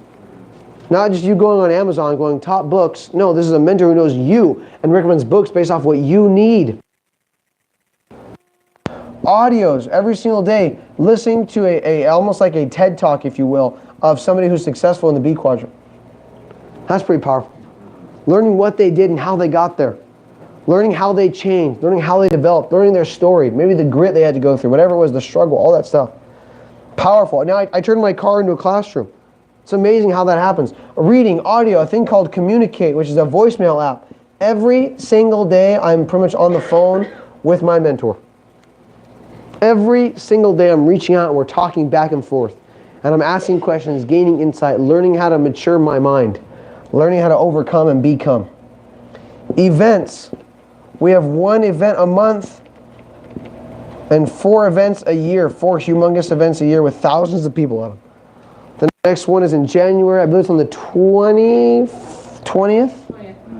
The 20th of January. Actually, isn't there another one shared before that in January? Or is that one for guests? Yeah, that one's for only entrepreneurs. But if you were to earn an offer, that'd be the 10th of January. And that's in San Diego. The 5th. The 5th. And that one is on the 5th, and that's amazing. So that's going to be an event in January in San Diego we all drive down to. where you're going to get to hear from somebody who's been retired. Our mentors, Mike and Robin, been retired for longer than I've been alive. Owns a yacht in San Diego Bay, owns his own private plane, became a pilot. It's pretty awesome. Any of you with time, money, would any of you pursue getting a pilot's license in here? Absolutely. Yeah, I've always thought about that. I don't know if I'd be down. I'm kind of scared. I do let my wife do most of the driving. I'm going to admit to that because if I'm flying a plane myself, that's fine. But the minute you're in my plane, I want to talk to you. I'm like, hey, yeah, what's going on? Oh my gosh! So I don't know about that. We'll see. But I'm down to buy a plane and you can fly it for me. So that sounds great. But I mean, it's insane the kind of results you guys were talking about. The kind of association you would get around. The kind of results financially in this arena are absolutely nuts. But I'll tell you what comes first is you changing through mentorship. That's the scariest part of this arena. Scary. Nobody wants to change. Everyone's scared of change. But I'll tell you guys one thing I realized about myself was that my habits were killing me. My habits were hurting my family. My habits were literally ruining my life. And it's nuts thinking about how most people have very similar habits. And they wonder why they're broke. They wonder why they're frustrated. And it's because they don't have any system in their life teaching them how to become successful. I look around now and I'm like, man, it's amazing how most of my friends and family and people that I meet, maybe you guys, they're frustrated of where they're at, but they've never changed their habits on a daily, weekly, monthly, and yearly basis. They've never even done a habit inventory. Most people are like so mad they're broke, but they spend their money on video games. Since when did we become a society that values so highly a video game over being debt-free? Literally went to a leadership conference and seminar a few weeks ago. It was held in the Anaheim Convention. It was awesome. We heard from all these speakers who were successful financially, who were financially independent. It was awesome. There was 2,500 people in the room? Almost 3,000 people in the room. I was like, there's 3,000 entrepreneurs here. This is so cool. Except that right next door was the Blizzard convention. And there was how many people, Kayleen? Do you know the numbers on that? 40,000 people. Oh my gosh. And I went, there you go. The 2% and the 98%. I don't know what division 3,000 is of 40,000. But it's a little number. Can you just understand that? I mean, it's so funny. People go, oh, you're going to go wear a suit to that thing? You're going to get all dressed up? And I go, well, at least I don't look like some video game guy with tusks comes out of my face. Some guys probably hurt their animal to put their skin on their back just for that thing. I'm just kidding. But you know what I'm saying? They wore all these furs and all this stuff, and it was like they had these big axes. And I'm like, it's funny, though, if you think about it. Those characters in the video games, they look cool, man. They got shark teeth around their necks. They killed great white sharks, and they got this huge axe and this giant spear and this helmet made out of this cool material with horns coming out of it. These guys are buff, dude. They're in the video games, 7 feet tall, and they got beards that could never grow if I wanted my whole life. You know what I mean? And they're like, oh, I'm Yagor. You know what I mean? And I'm like, that's awesome. And you know what I realized is most of these guys are pursuing video games because they're trying to win. Yeah. And they hate what they look like in real life, but hey, why not become Yagor? And everyone's like, dude, your character in the game is nuts. It's so awesome. It's epic. Most people aren't winning in life. They're trying to win in City League softball. Most guys are trying to win at City League basketball.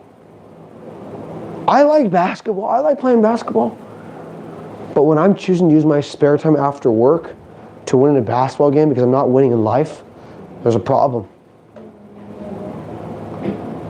When they'd rather not read a book or go out and build a company and build a business to benefit their family because they'd rather play softball or basketball, play in a city league volleyball tournament, I'm just worried about where we're going.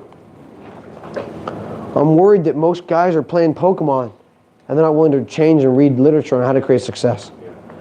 And you know this is about guys, but you ladies are just as bad.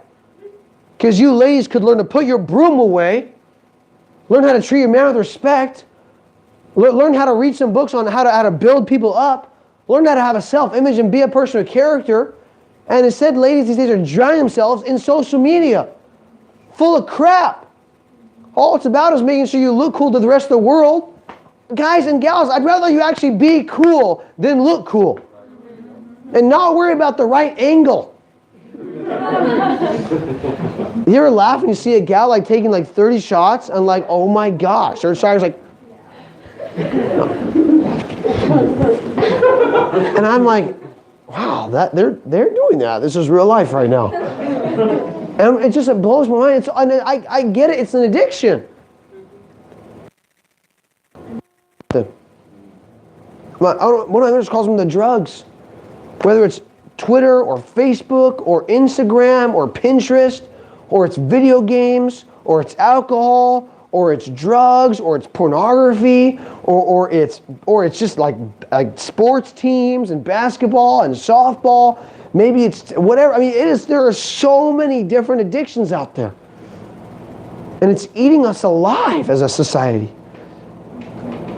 Because all those things are doing one main thing. They are preventing you from becoming the best version of yourself. They are preventing you from making an impact in the world around you because those things eat your brain.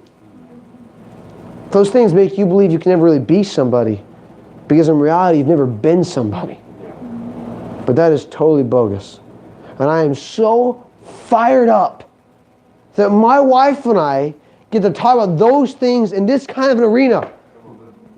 Because you thought you came in tonight to make money. And I'm here to say, yes, you're going to make money, but let's make a difference.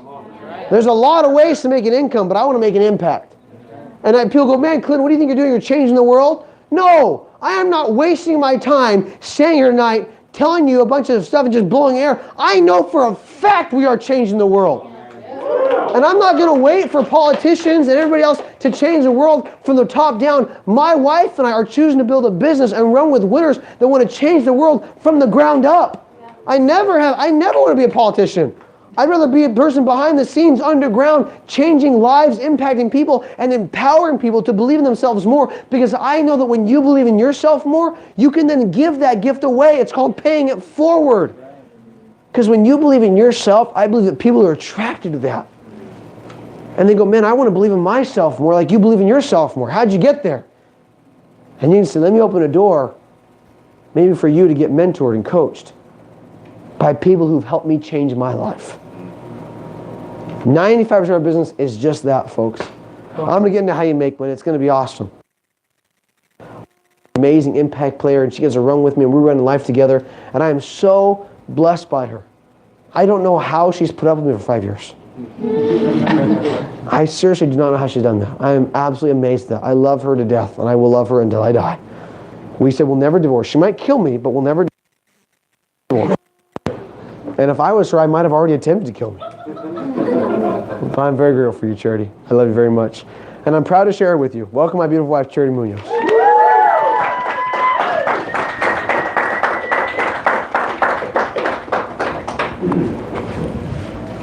You can just put it right there. It'll pick up. Are you going to draw? No. Good job. Our life is so different now compared to where we were at, gosh, it'll be 5 years in January when we met Arnie and Paige. So just so amazing to be able to earn mentorship. I mean, my husband's very passionate, as you can see, but it's because our whole life has changed, you know. We're on a completely different path now than where we were 4 years ago. I mean, I think you'd be pretty excited too if you had like no hope, you had all these question marks, you were in debt, you didn't see each other, your relationship sucked, you had like no hope for the future, had all these dreams and goals, but like didn't know how you're gonna achieve them.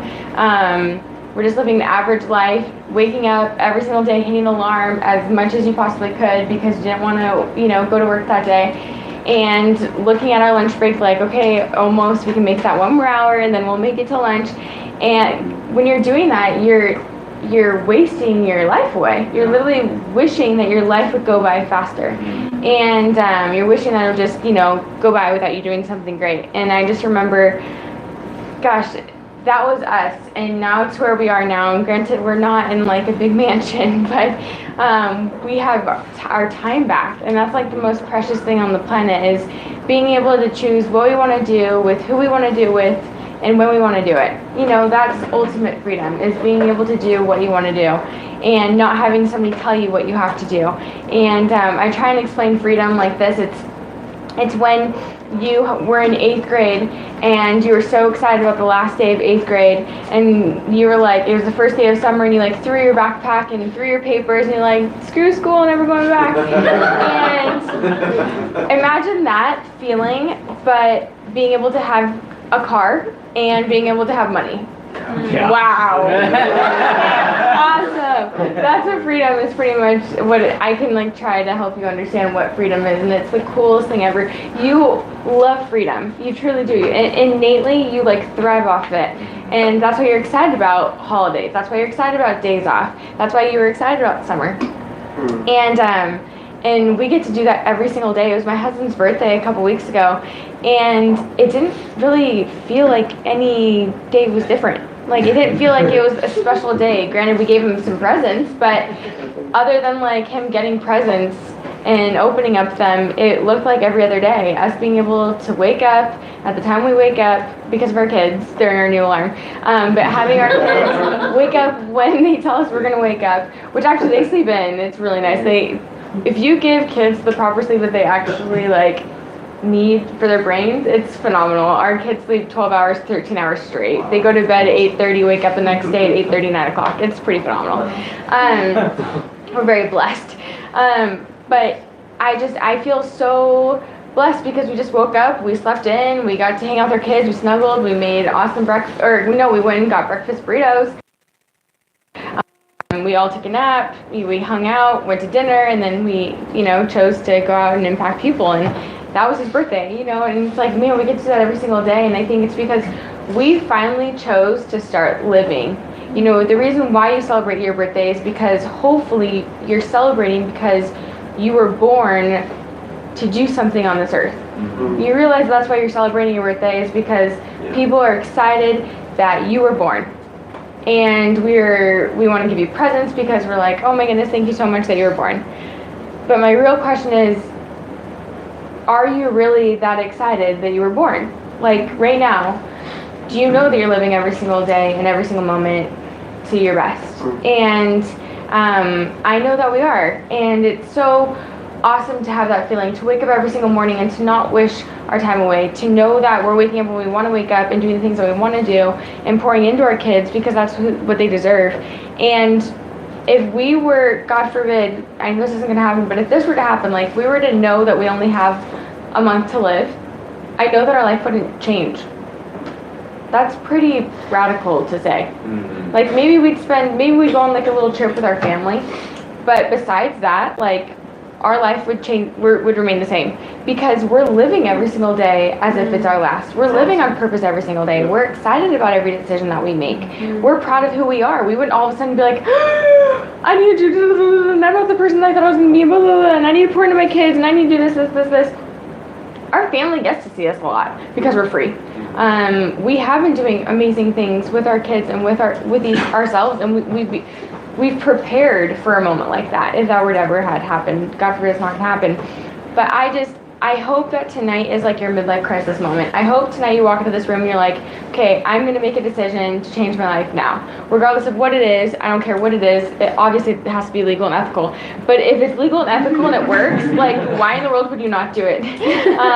That was my husband's ours perspective, was like, man, if these guys are telling me that they can retire in 5 years, like why would we not give it all that we can if it's legit?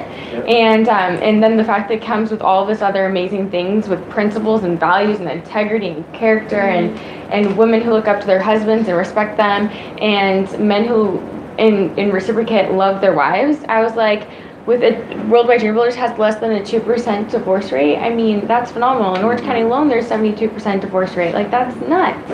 So for us, we're like, of course we need to get around an association like that, regardless if we even make money or not. Because we were just going down the wrong path. And we feel so blessed that Artie and Paige took their hand to mentor us, because it's crazy to be able to have the life that we are, where we got 40 grand of being completely debt free in 2 years, where I got to leave my job in 3 years, my husband got to leave his in 4 years. Like, that's amazing.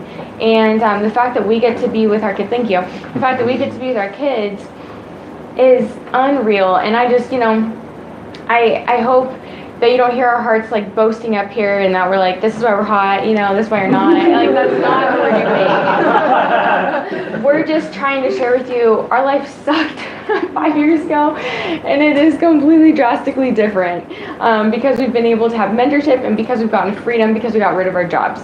And jobs just get in the way of a lot. And I'm so proud of the person that's looking back in the mirror. I'm so proud of who I am and who I've become. I can confidently say when I look in the mirror that I'm proud of the person looking back at me, and I'm proud of just our relationship. And freedom just allows you guys, if you're dating, to date all over again, and to date all day, not just 2 hours, 1 hour at night, and you're really not dating because you're normally just like arguing about some ridiculous thing because you're both mentally tapped from your job. And I just want to share this really, really quick before my husband comes back up here and shares more business details, but I always try and grasp them like, you guys, your kids would never choose the life that you're living right now if they knew freedom was an option. And so my question is, why are you choosing it for yourself right now? Because I know I know 100% without a shadow of a doubt that if we were to wake up tomorrow morning and have jobs and not have this business and have our 2 kids, our lives would look like this. Wake up at 6 o'clock. I hate the morning, so I'm going to be an angry, pissed off person. My husband loves the morning, so he's going to be a jibber jabby. And then we're going to be like running around the house trying to pack our lunches, get the kids' bags ready, pack all the bottles, get the formula, throw, breakfast bars at each other really quick, or toaster waffles, wake up our kids, rush them, put them in the car, drop them off at daycare or whatever you're going to drop them off at, have them be poured into a bunch of other influencers that aren't you, with their values, pouring into them you being gone from them all day long. I would then probably pick him up at 6 o'clock because that's when I would have gotten off work. He would have come home at 8 o'clock because that's the time he would have gotten off work. At 6 o'clock to 8 o'clock, I would have been making dinner because he would have been hungry from his job. And I would be trying to give my kids attention while they're pulling on my leg, while they're needing a diaper change, screaming because they want attention from me, and I have to make food so that we can eat. And then he comes home at 8 o'clock, kids go to bed at 8:30. They get 30 minutes with their kid, with his children, and then go to bed and do the same thing over again. If I had to do that for our sons tomorrow, you guys, they would be, first of all, they'd freak out. They would be like, what's going on? Why are you waking me up at this awful hour? 6 o'clock is not the time I wake up. I wake up at 8 or 8:30. Why are you guys running around the house? Why are you rushing? Why are you dropping me off to somewhere that I don't know, and I don't know these kids, and they're biting me, and they're doing this, and we don't teach these things, and we don't do this, and the person couldn't give me the attention, and so I decided to do this because I wanted their attention, and then they just gave me a laptop or a computer and a game, and so then I just did that all day long, and then my brain's numb and frozen, and then you pick me up, mom and dad, or mom, and then I'm trying to get your attention because I want to tell you what happened today, and I want attention from you because I didn't get one-on-one attention, and then I'm going to shove food down his throat, and he gets to be with dad for 30 minutes, and then he goes to bed. Our kids, I don't even know who they would be, because I see our kids right now, you guys, and the joy that they have, and the peace that they have. They know who they are. They know that they were chosen. They know that mommy and dad prepared for them. They know that they're going to have a life completely different than everybody else. They know that they're different.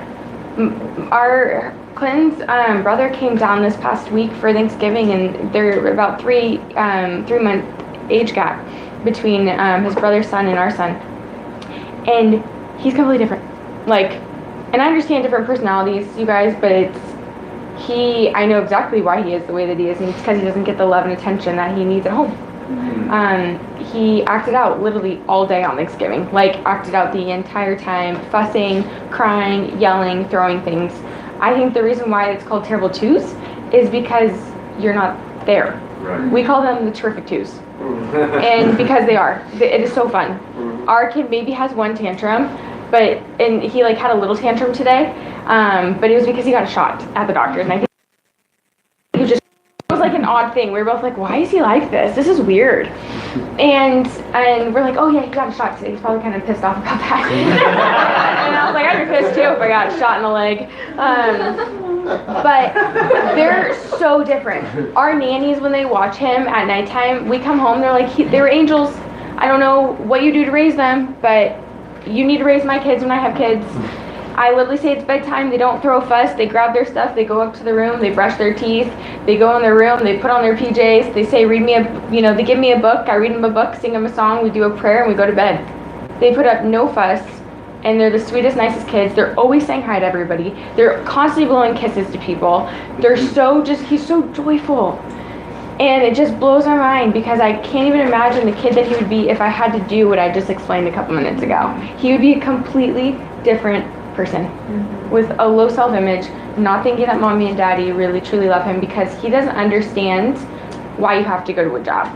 They just understand presence. In order for your brain to properly work, you actually need presence and time with your parents. It's like scientifically proven. So that was a lot, but it was just kind of on my heart to share. And I'm gonna have my husband come back up here because he's still got a lot to break down for you guys, the business details and things, but it's just so worth it, you guys, to build this business. Regardless if you have kids or not, and you're like, what are you talking about? I have kids, like, this is weird. We didn't have kids 4 or 5 years ago seeing this opportunity, so I totally get you. But I'm so glad that we built it because now we do have kids, and I'm like, thank you, Jesus, we saw this, or I don't know where we would be. But we are just so blessed by mentorship, and I hope that you guys just thank the person who brought you here tonight because this business could change everything for you. So, Clay, if you want to come back up here, I'd love for you to break down more details. Thanks for being an awesome husband.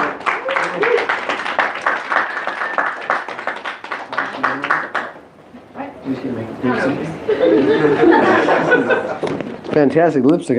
Not that I'm opposed to having that on me. I just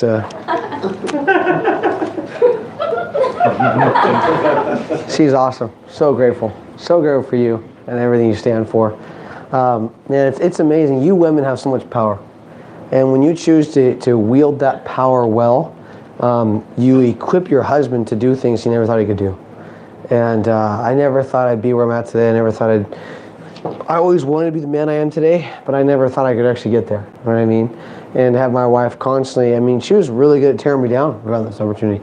She was really good at making me feel small and belittling me and saying the wrong thing and just like, yeah, at the knees, She was really good at that. And but we got in this arena, she started reading books and changing and getting mentored in that area. And it's amazing how she started building me up instead of tearing me down. She started edifying me instead of de-edifying me. She started encouraging me instead of making me feel small and capitalizing on my weaknesses. And I'm just so grateful for that. Thank you, Charity. I love you, babe, very much. You rock. Well, let's dive into making some money. Anybody want to talk about that at all? Anybody want to make some money? Is that okay with you guys? Oh, is that not okay? Or you guys are kind of quiet? Okay, cool. It's like, okay. So let's talk about this. So obviously, I believe that you cannot put the carriage before the horse, right? And when you do that, what happens is you talk about the financial part without the change. Guys, in this arena, 95% of it is focused on developing you, and 5% is actually building an asset. Building a way of creating income where you don't need a job anymore. But that's what's so important. So 5% of this arena is called the Amway Corporation. Yeah, right on. I love that. I personally wasn't that pumped when I heard that. I was like, no, because I thought Amway was a scam. One of those companies I tell my parents tried was Amway back in the day. But guys, Amway was a lot different 25 years ago than it is today. I remember coming to this arena, it's kind of nuts to me how I didn't even know how it works. So I'm going to first dive into how it works, and then I'm going to explain my experience. Let's just start with before you start making preconceived judgments of what you think you know, which is probably nothing. I would like to explain to you how this company works and really educate you on the facts of what Amway is. And then we can talk about how to understand it better, how to dive into it more, and actually take time to educate yourselves well on what the opportunity is. So Amway, how it works, it started in 1959 with two guys, Rich DeVos and Jay Van Andel. And they said, hey, here's the deal. There's a bunch of job people that are broke, and they have no ownership. And a lot of them want to own a business. That Y got in the way there. They want to own a business, but they don't know how. They don't have enough capital. So they started a business where you didn't need to have a lot of money to build an income. They realized that your current expenses could be building an asset, but instead of building somebody else's asset. Every month you guys shop at stores, yes? Yes. That's good. Okay, I'm glad you're with me. Okay. And what you do is you build their asset. You realize this? When you go to spend money at Starbucks, do you get paid for that? No. When you shop at Costco, do you build an asset? No. See, I know you guys get your 2% back, but you don't build an asset by shopping at Costco. You don't get, what was it? What's Starbucks or what's Target, like 5% back or 2% back, whatever it is. But do you build an asset, 1% back? But do you build an asset by shopping at Target? Guys, I am addicted to Target sometimes. It's one of those addiction things I'm working on. I go to, you know. Changed everything? Oh, it's like a mall. You know what's amazing? See, Target used to be like Walmart. Walmart, you walk in and you walk out as fast as possible. Right? Walmart, you're like, okay, we gotta get out of here. Hope no one couldn't. No, it's true. His not calling my name. You know what I mean? Right? Target, you're like, hey Joe. You know what I mean? Because Target's like cool, and you go out multiple times. Just not. You already have what you need. Now you're hoping to buy things you don't need, and that's Target's good. Costco has done to science. You know why Costco has the eggs in the back? So you walk out with eggs and a flat screen. That's how it works. You walk out and you're like, oh, I got eggs and I got a Lazy Boy recliner. And today only was a mattress sale. You know what I mean? So all of a sudden you bought a mattress. And the Costco knows what they're doing. But here's the deal, guys. You all have jobs, or hopefully if you don't, you should get one. You have a job or you have a small business. You're an E or an S. And we don't want you to change that. So keep your job or your small business. But analyze where your money's going. Because right now, most of you take the dollars that you make from your job and you invest it into stores that you don't own. There's 4 areas most people spend a lot of money in, and that is eating out, miscellaneous, which is like Target, Costco, all that stuff, groceries, and entertainment. That's the video games or the social media or the movies, or I think entertainment can include like beer and hanging out, and alcohol or nice dinners. Groceries, obviously, miscellaneous, everything that's in your home or all that kind of stuff, clothes you buy. And eating out's a big one, because eating out is like, you eat out for 1 meal a day and you're looking at $10 a day. I saw Flame Brothers saying that's a good deal. Like, hey, Flame Brothers deal a day, a plate for $10.99. I was like, who spends $11 at Flame Brothers on lunch? Like, that's nuts, you know what I'm saying? $10 in 1 meal, you do that every single day at work, you're looking at over $300 a month. Easily. That's, you know what I mean? That's for one person. If you both do that, you're looking at $600 a month of eating out. That's just eating out right there. So when my wife and I do budgets, because a part of this process is doing a budget with you and understanding, helping you realize where your money's going, most people that are couples in those 4 categories spend $800 to $1,500 a month in those 4 categories. Most singles easily do $500 to $800. Now, if you're like me, you're in denial. Because I was like, no, not us. We don't do that, Ari. And Ari's like, well, let's prove it. Okay, and we did a budget. We're like, oh my gosh, we're totally doing that, right? Because most people don't know where their money's going, which is why they don't know how broke they are. They don't realize, well, they could be spending this money to build an asset, but they spend it building somebody else's asset. So why the Amway business is so humongous? Because it's really, there are, I think they said it's affected millions of businesses have been in business, but there are literally hundreds of thousands of what's called IBOs, independent business owners. Hundreds of thousands of them. Not like a 10,000, like probably, I think there's at one point even over 1 million of them. Probably are, in my opinion. Why? Because they're in 100 countries. They're huge. Probably is 1 million IBOs. I gotta get that number. But it's crazy huge. They also are expanding like crazy. They're doing between $10 to $13 billion of annual revenue. $10 to $13 billion. It's a big deal. Costco just hit 8. That's cute. Amway's huge, and when recession hit, Amway actually did better. One of their biggest years was 2009, which is wild. Which turned the heads. You guys gotta understand this. Which turned the heads of all these ginormous businesses that really, really took a hit when the recession hit. Mm-hmm. So what happened was all these big companies came to Amway and said, guys, what are you doing? And they said, we're doing this. And they said, well, can we form a partnership with you in business? And Amway sent their legal team into that business model to find out if that business was a good business to model with, to partner with. Well, what businesses did Amway send their legal department into? Companies like Apple. Because Apple loves what Amway's doing. Best Buy, Nike, Forever 21, Bloomingdale's, REI, Outdoor Man, Home Depot, Office Depot, Target, Starbucks, Microsoft. All those companies saw what Amway was doing and wanted to partner with Amway. I say that because at some point you're going to have somebody blow some smoke and say Amway's a pyramid. You're going to say, really? Well, then I got to get on the phone. Who are you going to call? Well, I got to call the CEO of Apple. They probably don't know that. Oh yeah, look at this. Look right here on Google. It says, this blogger says Amway's a scam. Oh my gosh, well I got to call the CEO of Microsoft. They probably don't know that. They probably didn't do the research you did. It's laughable, isn't it? It's funny. Like, because I've heard that. People say, hey, well, I talked to my mother. And I'm like, oh, does your mother know more than all the CEOs of the companies I just named? Then why do those CEOs think Amway is amazing to partner with and your mom thinks it's a joke? No offense, your mom's also broke. I find that broke people blow a lot of smoke. Broke equals smoke. So it's kind of amazing. It's amazing how many people I met, they're like, oh, that'll never work. People that I really respected, that'll never work. Look here on this online blog. And guys, I'll be honest with you, I was this close to believing broke people. I was this close to kissing off the opportunity because my dad said, Clinton, I love you and trust me that'll never work. That word, trust me.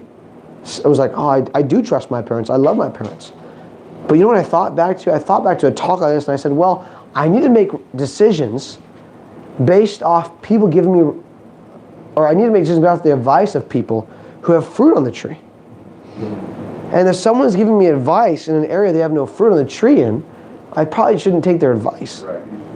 See, I love my parents. If my parents said, you shouldn't you shouldn't read this book, it will hurt your marriage, or you shouldn't yell at your wife, it will hurt your marriage, I'd believe him. Because my dad has a great relationship with my mom. But when my dad was trying to give me financial advice on what to do to create financial results in my life, I went, Dad, I love you, but that's an area that you don't have an expertise in. So I have to trust the guy who I met that's retired versus you, Dad, in this area. Do you not trust me? No, Dad, I do trust you, but it has nothing to trust. It has everything to do with results. People say, well, how do you know they were successful? Well, I saw their videos of retirement. I saw their life. I saw the way their wife was at peace. I saw them give talks. I saw, once I learned the business model, I learned the income brackets. And I went and I saw in the Amway magazine, they would hit this level. And I was like, wow, my gosh, they're making way over 6 figures. It was nuts. It was so crazy awesome for me to realize that. Amway is an amazing company. They're amazing. Well, I know people who failed that. So do I. Oh. Well, what percentage of people that you work with are successful? Every person who commits to the process. The question is not how many people are successful. The question is, are you willing to be coached and mentored and changed? Because you could ask that question to anybody. How many people do you know have a gym membership that are successful? Is it because the gym doesn't work? Or is it about the person who has a gym membership? Bless you. It's amazing how the same thing is in everything. Well, what's the percentage of people that are successful in that arena? Guys, trust me, the percentages were against you before you ever met me. You were already destined to be broke if you're in E. You already were a broke person. Your life already sucked before you met me. I just showed you it sucked. Sorry. You know what I mean? It's kind of how that works. And so in this arena, what happens is people need to understand that Amway is legit. I just don't want you to be blown away because of Google. I find that I can't believe most things on Google, especially about business opportunities. But Google isn't God, and you can write a blog, and if it gets enough hits, it gets to the top of the blog of the Google site. It has nothing to do with legitimacy.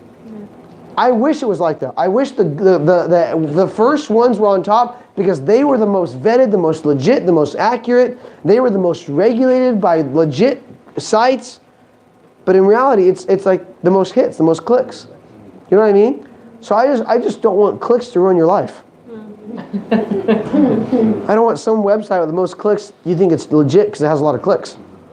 I could try a cool website and call it, the Amway Pyramid. And because it get enough clicks, because this business is seen by millions of people, they go on Google, type in Amway, the first thing that pops is Amway Pyramid. Oh my gosh, it's a pyramid! And everyone believes it because it has a lot of clicks. I just don't want you, I was literally this close to kissing off the vehicle that was going to change my life because I didn't have Google's approval. Because my parents thought it wasn't going to work. Well, look who's laughing now. Crazy story. My parents actually saw the results my wife and I created a year and a half later. And they said, Clinton Charity, are you willing to mentor us on how to create better results financially? So the same couple who said I'll never work was like, wow, it worked? Mentor us. And my dad, in all honesty, was tearing up when he told me, he goes, Clint, I'm just so glad you didn't listen to me. With his tears in his eyes. Because I'm just so glad you didn't listen to me. Because if you had, your kids would have 2 working parents. My grandkids would never see their parents. He teared over and thinks about it. So grateful that I chose to listen to people with results in this arena and not people who I had financial ties or emotional ties to, right? Here's how it works. Take the money you're already investing in other stores and invest it in a store powered by the Amway Corporation. It's called Your Store. And it's powered by Amway. So basically, Amway has access, and they own companies that have over 450 products in it. And they're in major industries. They're in the makeup industry. A brand called Artistry. They bought them out, or they created that brand. It's an amazing brand of makeup. They have something called G&H. It's like home care, like shampoo and conditioner and all this crazy cool things, and hand soap and dishwash soap and laundry soap. They have a brand called Excess, which is energy drinks, and it's vitamins, it's protein shakes, it's pre-workouts and post-workouts, all this cool line of like, I don't even know what you call that, like a fitness line, I guess, but all this cool stuff in it. All energy drinks are awesome because they're all based off vitamin B12 and B6 and B3, and not all of a sudden it's in like a Red Bull or a Monster, and they have fruit juice in them and stuff like that. Some have no sugars, and it's pretty cool. I drink like 7 of those a day. I had like 4 before I came in here. You probably couldn't tell. Just kidding. I only had 3. Makeup, G&H, Excess. They have a brand called Nutrilite that they bought out. This one's based in Buena Park. You can literally go and tour the facilities and understand how they differentiate themselves in the vitamin brand, in the vitamin or industry. These guys were the first company in the world to create the multivitamin. First ones in the world. You ever notice how big vitamins are? You ever walk into Whole Foods and see how many lines of aisles are just vitamins, or Sprouts, or all those, or even Ralph's? It's crazy. And these guys are one of the best. They own their own organic farmland. It's amazing. All this cool stuff. Let's see. G&H, what am I missing on here, folks? What I got? Am I missing anything? Nutrilite, Excess, makeup, home care, body stuff. Santique, yeah, that's like another one for like personal care and stuff. They have a whole men's line. What's that men's line called? Is it just called one of those? Artistry for Men. There you go. All this cool stuff. But it's amazing. So all this stuff, 450 products. Oh yeah, oh gosh, guys, Body Key. Geez. Oh, good job, you guys. You guys are very good IBLs. You guys are horrible. I'm wondering where your money's going now. But here's the deal, right? No, Body Key's awesome. So this is another line of like meal replacement shakes and bars and popcorn and snacks and chips, protein bars, meal bars, snack stuff. That replaced a lot of our grocery budget. So I want to show you that my wife and I just chose to take money from these guys and spend it on our family. My mentor said, Clinton, you got to become Robin Hood. Steal from the rich and give to the poor is you. Because in reality, it wasn't about liking this stuff. I want you to understand this real quick. The mentality is not, what do the bars taste like? Let's go back to Starbucks, right? If you could own a Starbucks, it's about you liking coffee. See, if I'm about financial independence, I don't care what the bars taste like. They can taste like poop. I bury them in the backyard. Like I would with poop. You know what I mean? But I would invest that money. See, here's the deal. Our overhead every month is $400. It's called personal use.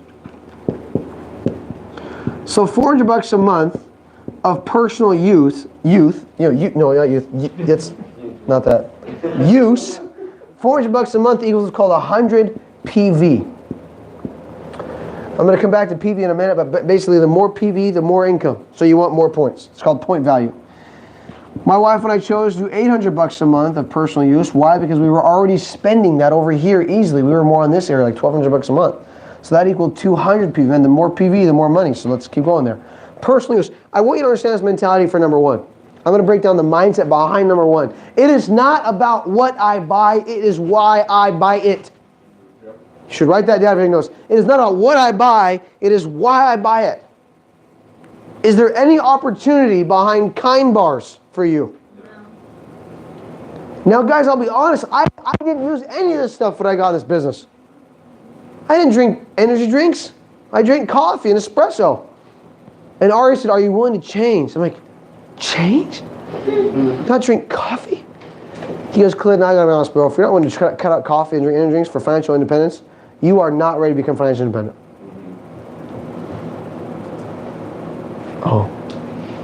Okay, I'll think about that. Well, Ari, what else do you got to eat? You guys have like eggs and bacon? No. Oh. Breakfast is my favorite meal of the day. Okay, we got this awesome thing. We got a protein shake. You can do a chocolate protein shake, like chocolate or vanilla. If you're really fancy, you can mix it in your magic bullet thing with like some peanut butter and like some oats and do whatever you got going on, or put some cool stuff in it and it can be tasty. I'm like, oh. I said, Ari, I've never had a protein shake before. He goes, really? I'm like, yeah. He goes, okay, well, are you willing to change, like cut out breakfast and eat a protein shake? And I was like, I don't know. That's where I was at. And Ari goes, well, bro, here's the deal. If you're not willing to take money from your eggs and bacon and put it in a protein shake to retire in 2 to 5 years, you don't really want to retire in 2 to 5 years. Oh. Yeah, I see what you're saying. Well, what if I ate that for lunch? He's like, sure, bro, you could do that. But stop trying to find ways to stay the same. Start trying to find ways to change. Because the more you change, the more you grow and develop, and the more you overcome and become and achieve things you've never achieved before. Corners. I'm like, oh, you're right. You know what I mean? He looked at my wife and said, Charity, are you willing to change your makeup brand? She went, yeah. I'm like, okay, what? Like, it's your makeup brand, Charity. You're loyal to your makeup brand. And my makeup brand is not loyal to me. Why am I loyal to them? My makeup brand does not allow me to be a full-time mom, so I don't care if I gotta get rid of MAC makeup or whatever it is. I'm willing to change to create better results in my life. Does that make sense? It is not about what I buy, it is why I buy it. If you could show me any other business in the world that I could invest $400 in a month and be retired in 2 years, I would do it. That is the cheapest business I've ever seen in my life. I have never seen a cheaper business model. Brick and mortar businesses cost $500,000 to $5 million to start up. Even a food truck costs $50,000 a year to keep going. $400 a month to build a business? It was so unorthodox, it sounded impractical. It sounded illegitimate because it was so easy. I was like, wait, and I get to eat my overhead? Look, I eat and drink every month. I eat and drink my overhead. It's weird, but I love it. It's phenomenal. You know, we spent more money over here because that was like more about PV. So step 2 is called customer use. Now, the reason why the FTC, which stands for Federal Trade Commission, did not label Amway a pyramid, just so you know, the big dogs don't say Amway's a pyramid. The little broke E's, they do. But the big dogs think Amway's amazing, they're legit, and they're changing the world. And when the FTC came into Amway and said it's not a pyramid because of number 2, customer use. $200 a month of customer use is needed to be a legit business, and that gives you 50 PV of customer use. My wife and I went above and beyond the minimum and did $400 a month of customer use, and that gave us, again, 100 PVs. Are you still with me? Yep. Okay, now you're going to make a percentage back. I showed you this arrow come back. So about 20% of everything that you spend comes back to you, and then 20% of whatever your customers spend comes back to you. So just by doing steps 1 and 2, if you add that up, the income there for about a year, if you do the bare bones minimum of 100 PV and 50 PV, you're at $2,000 a year of income. And if you do the higher one, you're at about $4,000 a year of income.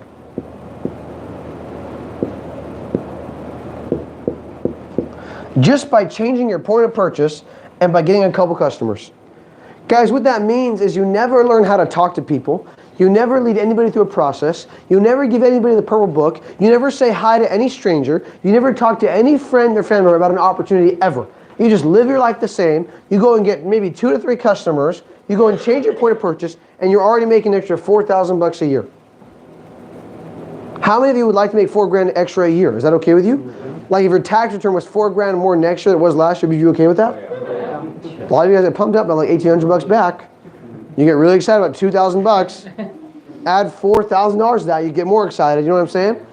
But that was simple for me. Now here's the deal. If there's 450 products, that was very easy to get 2 or 3 customers to do that stuff.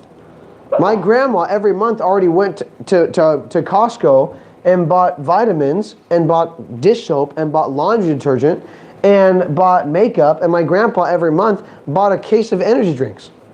I went, Grandpa, can you buy our energy drinks? So let me try them, because customers are all about taste and flavor. He tried one, went, I'm hooked. Those are awesome. Give me 2 boxes a month. I'm like, yeah, that's great. You know why he bought 2 boxes a month? Because he already bought 2 boxes a month of energy drinks from Costco. I didn't have to sell him something he wasn't already buying. Because Amway is so diversified in their product line, people that you know already use this stuff. This was simple. Oh my gosh. No joke, get this. For maybe a week and a half, maybe 2 weeks out of our 5-year journey, we have focused on customer use. For 2 weeks, we sat down and did like 4 or 5 customer meetings with people. Got 2 to 3 solid customers that buy from us every single month. And for 5 years, I've never needed another customer meeting. I've never used social media to market a product. I have no bumper stickers. I don't hand out business cards. We don't have product parties. No Tupperware Tuesdays, folks, right? And what's amazing is that is not the network marketing model most people are familiar with. Most people are used to getting spam emailed from, whatever they're called, jeggings. You know what I'm saying? You're going over to your lady's house, all of a sudden they're trying to sell you, makeup, or trying to sell you earrings or clothing, or whatever the case is. And it's amazing how you've never seen a business model where you can maybe focus 2 or 3 weeks on customer and never have to worry about it ever again. But I want you to realize that there's an opportunity like that when you learn how to change, right? You learn how to develop that. And so I talk about that because don't make a mountain out of a molehill here, right? Understand that you can have customer base in 2 to 3 weeks and never have to worry about that again and try to rebuild it. That's not how it works, right? Now what you've done is you have a blueprint. Either 150 PV if you're a bare bones minimum, or you've done above average and you've got 200 PV of personal use and 100 PV of customer. Basically what you have is either 150 PV running through your store every month, or you have 300 PV running through your store every month. That's just you. Well, again, if you just do that, you're obviously already making $2,000 a year or $4,000 a year. Guys, what I'll tell you right now is that people are looking for opportunity. That's why if you're a guest in here, you're excited. Because when you get around people who are motivated, you become motivated. It's not because of me.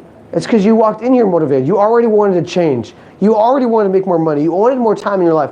Well, the top 5 thing that Google search for right now, the top 5 thing people type into Google is opportunity. Wow. Because people across the board are trying to find a way to get ahead. Look how many friends you know are trying a network marketing opportunity. Not because they're not bad people for trying that. They're just trying to get ahead. It's all they know. And they're probably frustrated because it's all sales focused and recruiting. They're burnt out for 3 months. How many coworkers you talk to want more money? How many friends you have look at the page and go, that's it? Every 2 weeks. People want to get ahead. The question is, are you willing to show them a path to change? And the real question is, are they willing to change? Not every person you talk to is going to want an opportunity. But 1/3 of them are. That's what I found out. 1/3 of them are. 1/3's negative, don't hire those guys. 1/3's complacent. They'll promise you they want to change, but they really do nothing about it. Don't work with those guys. But 1/3 of those people that say they want change are willing to put their actions where their mouth's at. And they're willing to work for change. And when they change, those are the people you should work with and open the door for, and you should mentor them, or at least open a door for them to be mentored by your mentor. And that's how simple this opportunity is. When you choose to open a door for 6 people and they choose to work this opportunity, again, you kind of vetted them already to find out if they're the right person. But when you work with 6 and they're each making $2,000 a year, let's say they do 150 like you're doing. Let's say you're doing 150. They're going to copy whatever you're doing. Well, 6 times 150 equals 1,050 PV. Now your income is about $350 a month. Not for helping them get started, not for signing them up, for actually helping them succeed at making at least $2,000 a year. If they don't make $2,000 a year, you don't make that. But let's say you did 300 points and they all copied that. Well, now you have 6 people that are, or 6 IBOs that are doing 300 PV. That plus your 2,100 PV with the same amount of people but more volume, that equals $700 a month. Well, my wife and I were pumped when we started making $700 a month. I mean, yes, I wanted to retire, and you can't retire off that, but how many of you would be excited if every month on the 15th you got a check from the Amway Corporation, an extra $700 a month? Anybody be excited about that tonight? I was pumped on that. Now, that doesn't happen overnight. That might take you 3 months, 6 months, to my wife and I 9 months to get there. Why? Because we had a lot of self-development had to take place first. We had a lot of internal growth we had to go through. Some people take a year to get there, 2 years to get there. That's fine. It's not a race. We're not trying to challenge you to do it fast. It's not about how quick you can do it. This is a marathon, not a sprint. So we don't care how long you take to do it. If you want to do it fast, good, go for it. You want to take time, take your time. It's not about that. So I want you guys to know that. But those guys got involved, and the only reason they're not making that yet is because they just got started. Let's add another 6 months to their path, 8 months, 9 months, a year to their path. If they know you're making $700 a month and they're making $2,000 a year, what do you think they want to do? Same thing. Yeah, they want to make $700 a month. You guys get that? You still with me here? Okay. Because and if you did a good job vetting them, you found the right people that actually are in pursuit of a better life. So they didn't get involved to actually build an income for their life. So let's say now they have another 6 people they're working with, because they want to make $700 a month. Well, in that time frame, let's say you work with 6 more people. Now you have a total of 12 people in your business. Now 6 of them have 6 people they're helping. And the other 6 are just getting started. The numbers, I'm getting kind of messy up here. I'll do it right here. But the numbers are this. So basically what you have now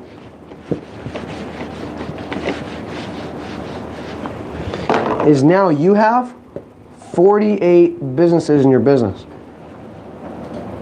Now 48 businesses times 150 PV equals 7,500 PV. That's called a platinum. But 48 businesses times 300 PV, because you chose to do that and you modeled that, equals 15,000 PV. That equals what's called a double eagle ruby. I'm going to dive into some income here. You guys ready? Is in here? Yes. Okay. Official numbers.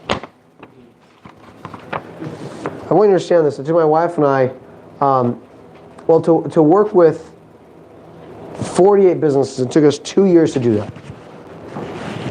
But because we decided to do 300 points, our team copied that. And the businesses we helped duplicated that, because they also want to make the same kind of results. 48 businesses times 150, this many points, PV, is called the Q12 Platinum. The average income for Q12 Platinum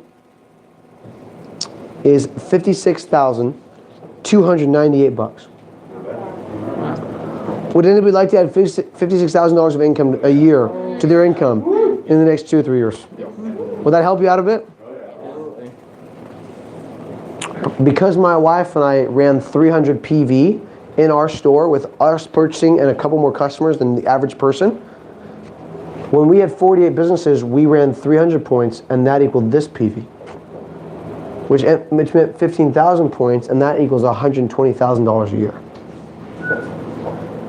So because we got all in this arena and we committed to the process of change called CORE, in 2 years, my wife and I went double eagle ruby. Can you imagine in 2 years adding $10,000 a month to your income? Would your life change a little bit? Would you be a little bit passionate about talking about it? Would you want others to know they can do the same thing? Yes. Can you see why I'm here tonight? Our life has been changed so much, and we want to literally shake people and just tell them that why in the world do you have a job when in 2 or 3 years you can build an income We come in here and I'm like, do you know what's available to you? And I tell them, I'm like, dude, I went to college for 4 years and I walked out in debt. I built this business, and in a year and a half we were debt free. In 2 years my wife retired. In 3 years I retired. That is crazy, sick, nasty, awesome. What happens in this arena is then when you have results, even as a platinum, you can then choose to mentor others on how to go platinum. Well, what do you think these 12 want to do? Sit around and make no money or go platinum? Totally. So then you take your expertise and you mentor them and you coach them and you show them how you did it. Now they have to choose themselves. And my prayer for the people we work with is not they choose themselves one time, but they choose themselves daily. My hope and prayer is that every single one of you choose yourselves tomorrow, and the next day, and the next day, and the next day. Because it is a journey, folks. It is not a decision making is overrated. Decision maintenance is underrated. It is not saying, I'm going to do it, and deciding one time. It is deciding every single day to change and go against the grain and to become uncomfortable and to grow and to develop and to mature into the person that you need to be to lead other people. And when you choose that daily, people want to follow you. And then the team happens. But man, it was crazy awesome because what happens is when you choose to help other people go platinum, you hit these higher levels in business. An emerald is somebody who has 3 people that they've mentored to go platinum. The average income for an emerald is $123,000, but the highest income for an emerald is $790,000. If you land somewhere in between, you'll be pretty awesome. Right. My mentors Ari and Paige are right there, and somewhere they just put it this way. They were at $120,000 when they hit Ruby, and that was 2 years ago. This next year as an emerald, they have a one-time cash bonus coming to them, one-time cash bonus, because of their size of business and how many people they've helped. They have a one-time bonus coming to them next October. It's $110,000. That's just their one-time bonus. That does not even include their monthly income, which is upwards of probably close to 20 grand a month. Yeah. They're under 30, by the way. And it took them 4.5, 5 years to get there. Can you imagine in 5 years making that kind of income? Yeah. Close to $500,000 a year. And you're not even there, you're not even at the diamond level yet. The diamonds help 6 go platinum. 6 couples or singles that want to change their life. We live in Orange County. There's 3.2 million people. When I heard this talk, I went, I could find 6. And we went out and we did. And my wife and I now are just in the process of helping them. I know they're already there. We're just helping them and encouraging them and mentoring them and coming alongside them. And we are helping them develop. So I'm getting really excited because I know what's coming. When you're a diamond in this arena, the average diamond makes $560,000 a year. That's the only place it's okay to be average. And the highest paid diamond is $2.8 million. Guys, if you're average at a diamond, you're making $50,000 a year. A month. $50,000 a month. That's a 5-year goal. Would that change anybody's life in here tonight? Can anybody get excited about tonight? Like, let's go back to your 5-year-old self, okay? 5-year-old you, but now you understand the value of money, and I say, hey kiddo, if you made 50 grand a month, what would you do? And you would go, I would change everything. Because when I realized that was available to me in 5 years, I went, I'm gonna buy property in Orange County. Right? I'm actually gonna be able to afford living here. I'm not gonna have to move to Texas. I'm not gonna move to Oregon or Wisconsin or wherever they go. I can live here. If I made 50 grand a month, I'd buy a boat. 50 grand a month, I'd buy an airplane. 50 grand a month, I'd be able to put my kids in private school, maybe homeschool them. 50 grand a month, I'd probably buy a teacher because if they learn from me, they're gonna be stupid. I go, 50 grand a month, my wife's gonna buy nice clothes. 50 grand a month, we're going on dates all the time. 50 grand a month, I'm taking trips, we're gonna travel all the time. 50 grand a month, I'm gonna be able to bless my family financially. 50 grand a month, I'm able to help out people at my church. 50 grand a month, I'm gonna be everyone in my church is gonna love me. I'm the biggest tither. 50 grand a month changes everything for me. And Ari and Paige said, well, buckle up, buddy. I will help you get there. How did I know that? Because they were already well on their way to doing that. My mentors had already done that. Hundreds of people in Worldwide Dreamers have already gone diamond. And I think the average diamond in Worldwide makes over 700 grand their first year as a diamond. My other mentors made $1.2 million their next year as a diamond. And they took a whole year off and just traveled. Can you imagine traveling for a year and your income goes up 300 grand? There is crazy, sick, nasty money here. But the only way to get there is by you changing yourself. It's amazing how Amway Opportunity has so much income. It's nuts. It's amazing. But man, what's also amazing is how Amway doesn't do what Worldwide Dream Builders does. They work together. And Worldwide helps change you, and Amway says here's a business attached to your personal growth and development. A phrase we have is we don't really build businesses, we build people. And people build the business. More important to put the emphasis on building your character and your integrity and your daily habits, because I know if you hone in those things, your business is going to happen. So crazy awesome. But I want you to focus on so much here, guys. There is so much learning. It's impossible for me to break down 5 years of business mindset in 2 hours. That's why I went over like half an hour. I'm sorry if you have kids. But I want you to understand there's so much here. I would just challenge you to keep learning.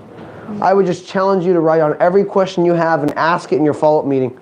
Ask it in your Q&A session. Ask it, and don't be afraid to ask tough questions. We love them. I love tough questions because I know the answers. And I know that I ask tough questions as well. And because Ari and Paige were not afraid of my tough questions, it made my confidence build. And my trust with them went up because I asked all these questions to them in my follow-up meeting. Don't be afraid to ask questions. I hope you learned a lot tonight. I hope you get out of here. It makes you want to learn more. If you don't want to learn more, don't hesitate. Tell the person who brought you here tonight, hey, I appreciate the opportunity, but this didn't resonate with me. The change, the growth, I was more in it for the fast cash. I want to get rich quick model. And this isn't it, so I'm going to go and do something else. And maybe you're in because of products. You were focused on the products. That's not what we're talking about tonight.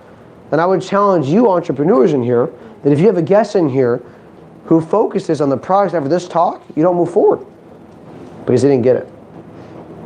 If you walk out here tonight and they're not willing to learn more and they don't want to dive into the CDs or the book to read because they don't want to educate themselves more, I wouldn't move forward with that guest tonight. We are not looking to work with anybody. We want to work with the right ones. The ones that are willing to change and develop and grow. I love every single one of you here. You don't know me. I love you. Sorry. Don't hate me for it. I love people. And I believe what I said earlier, that you all were made for greatness. I hope you don't stay on the path you're on, because I believe a lot of the paths that we were all previously on were destined to fail. And I believe you were destined for greatness. I believe you were created for that. And I hope you pursue it. Have a great night, folks. Drive safe.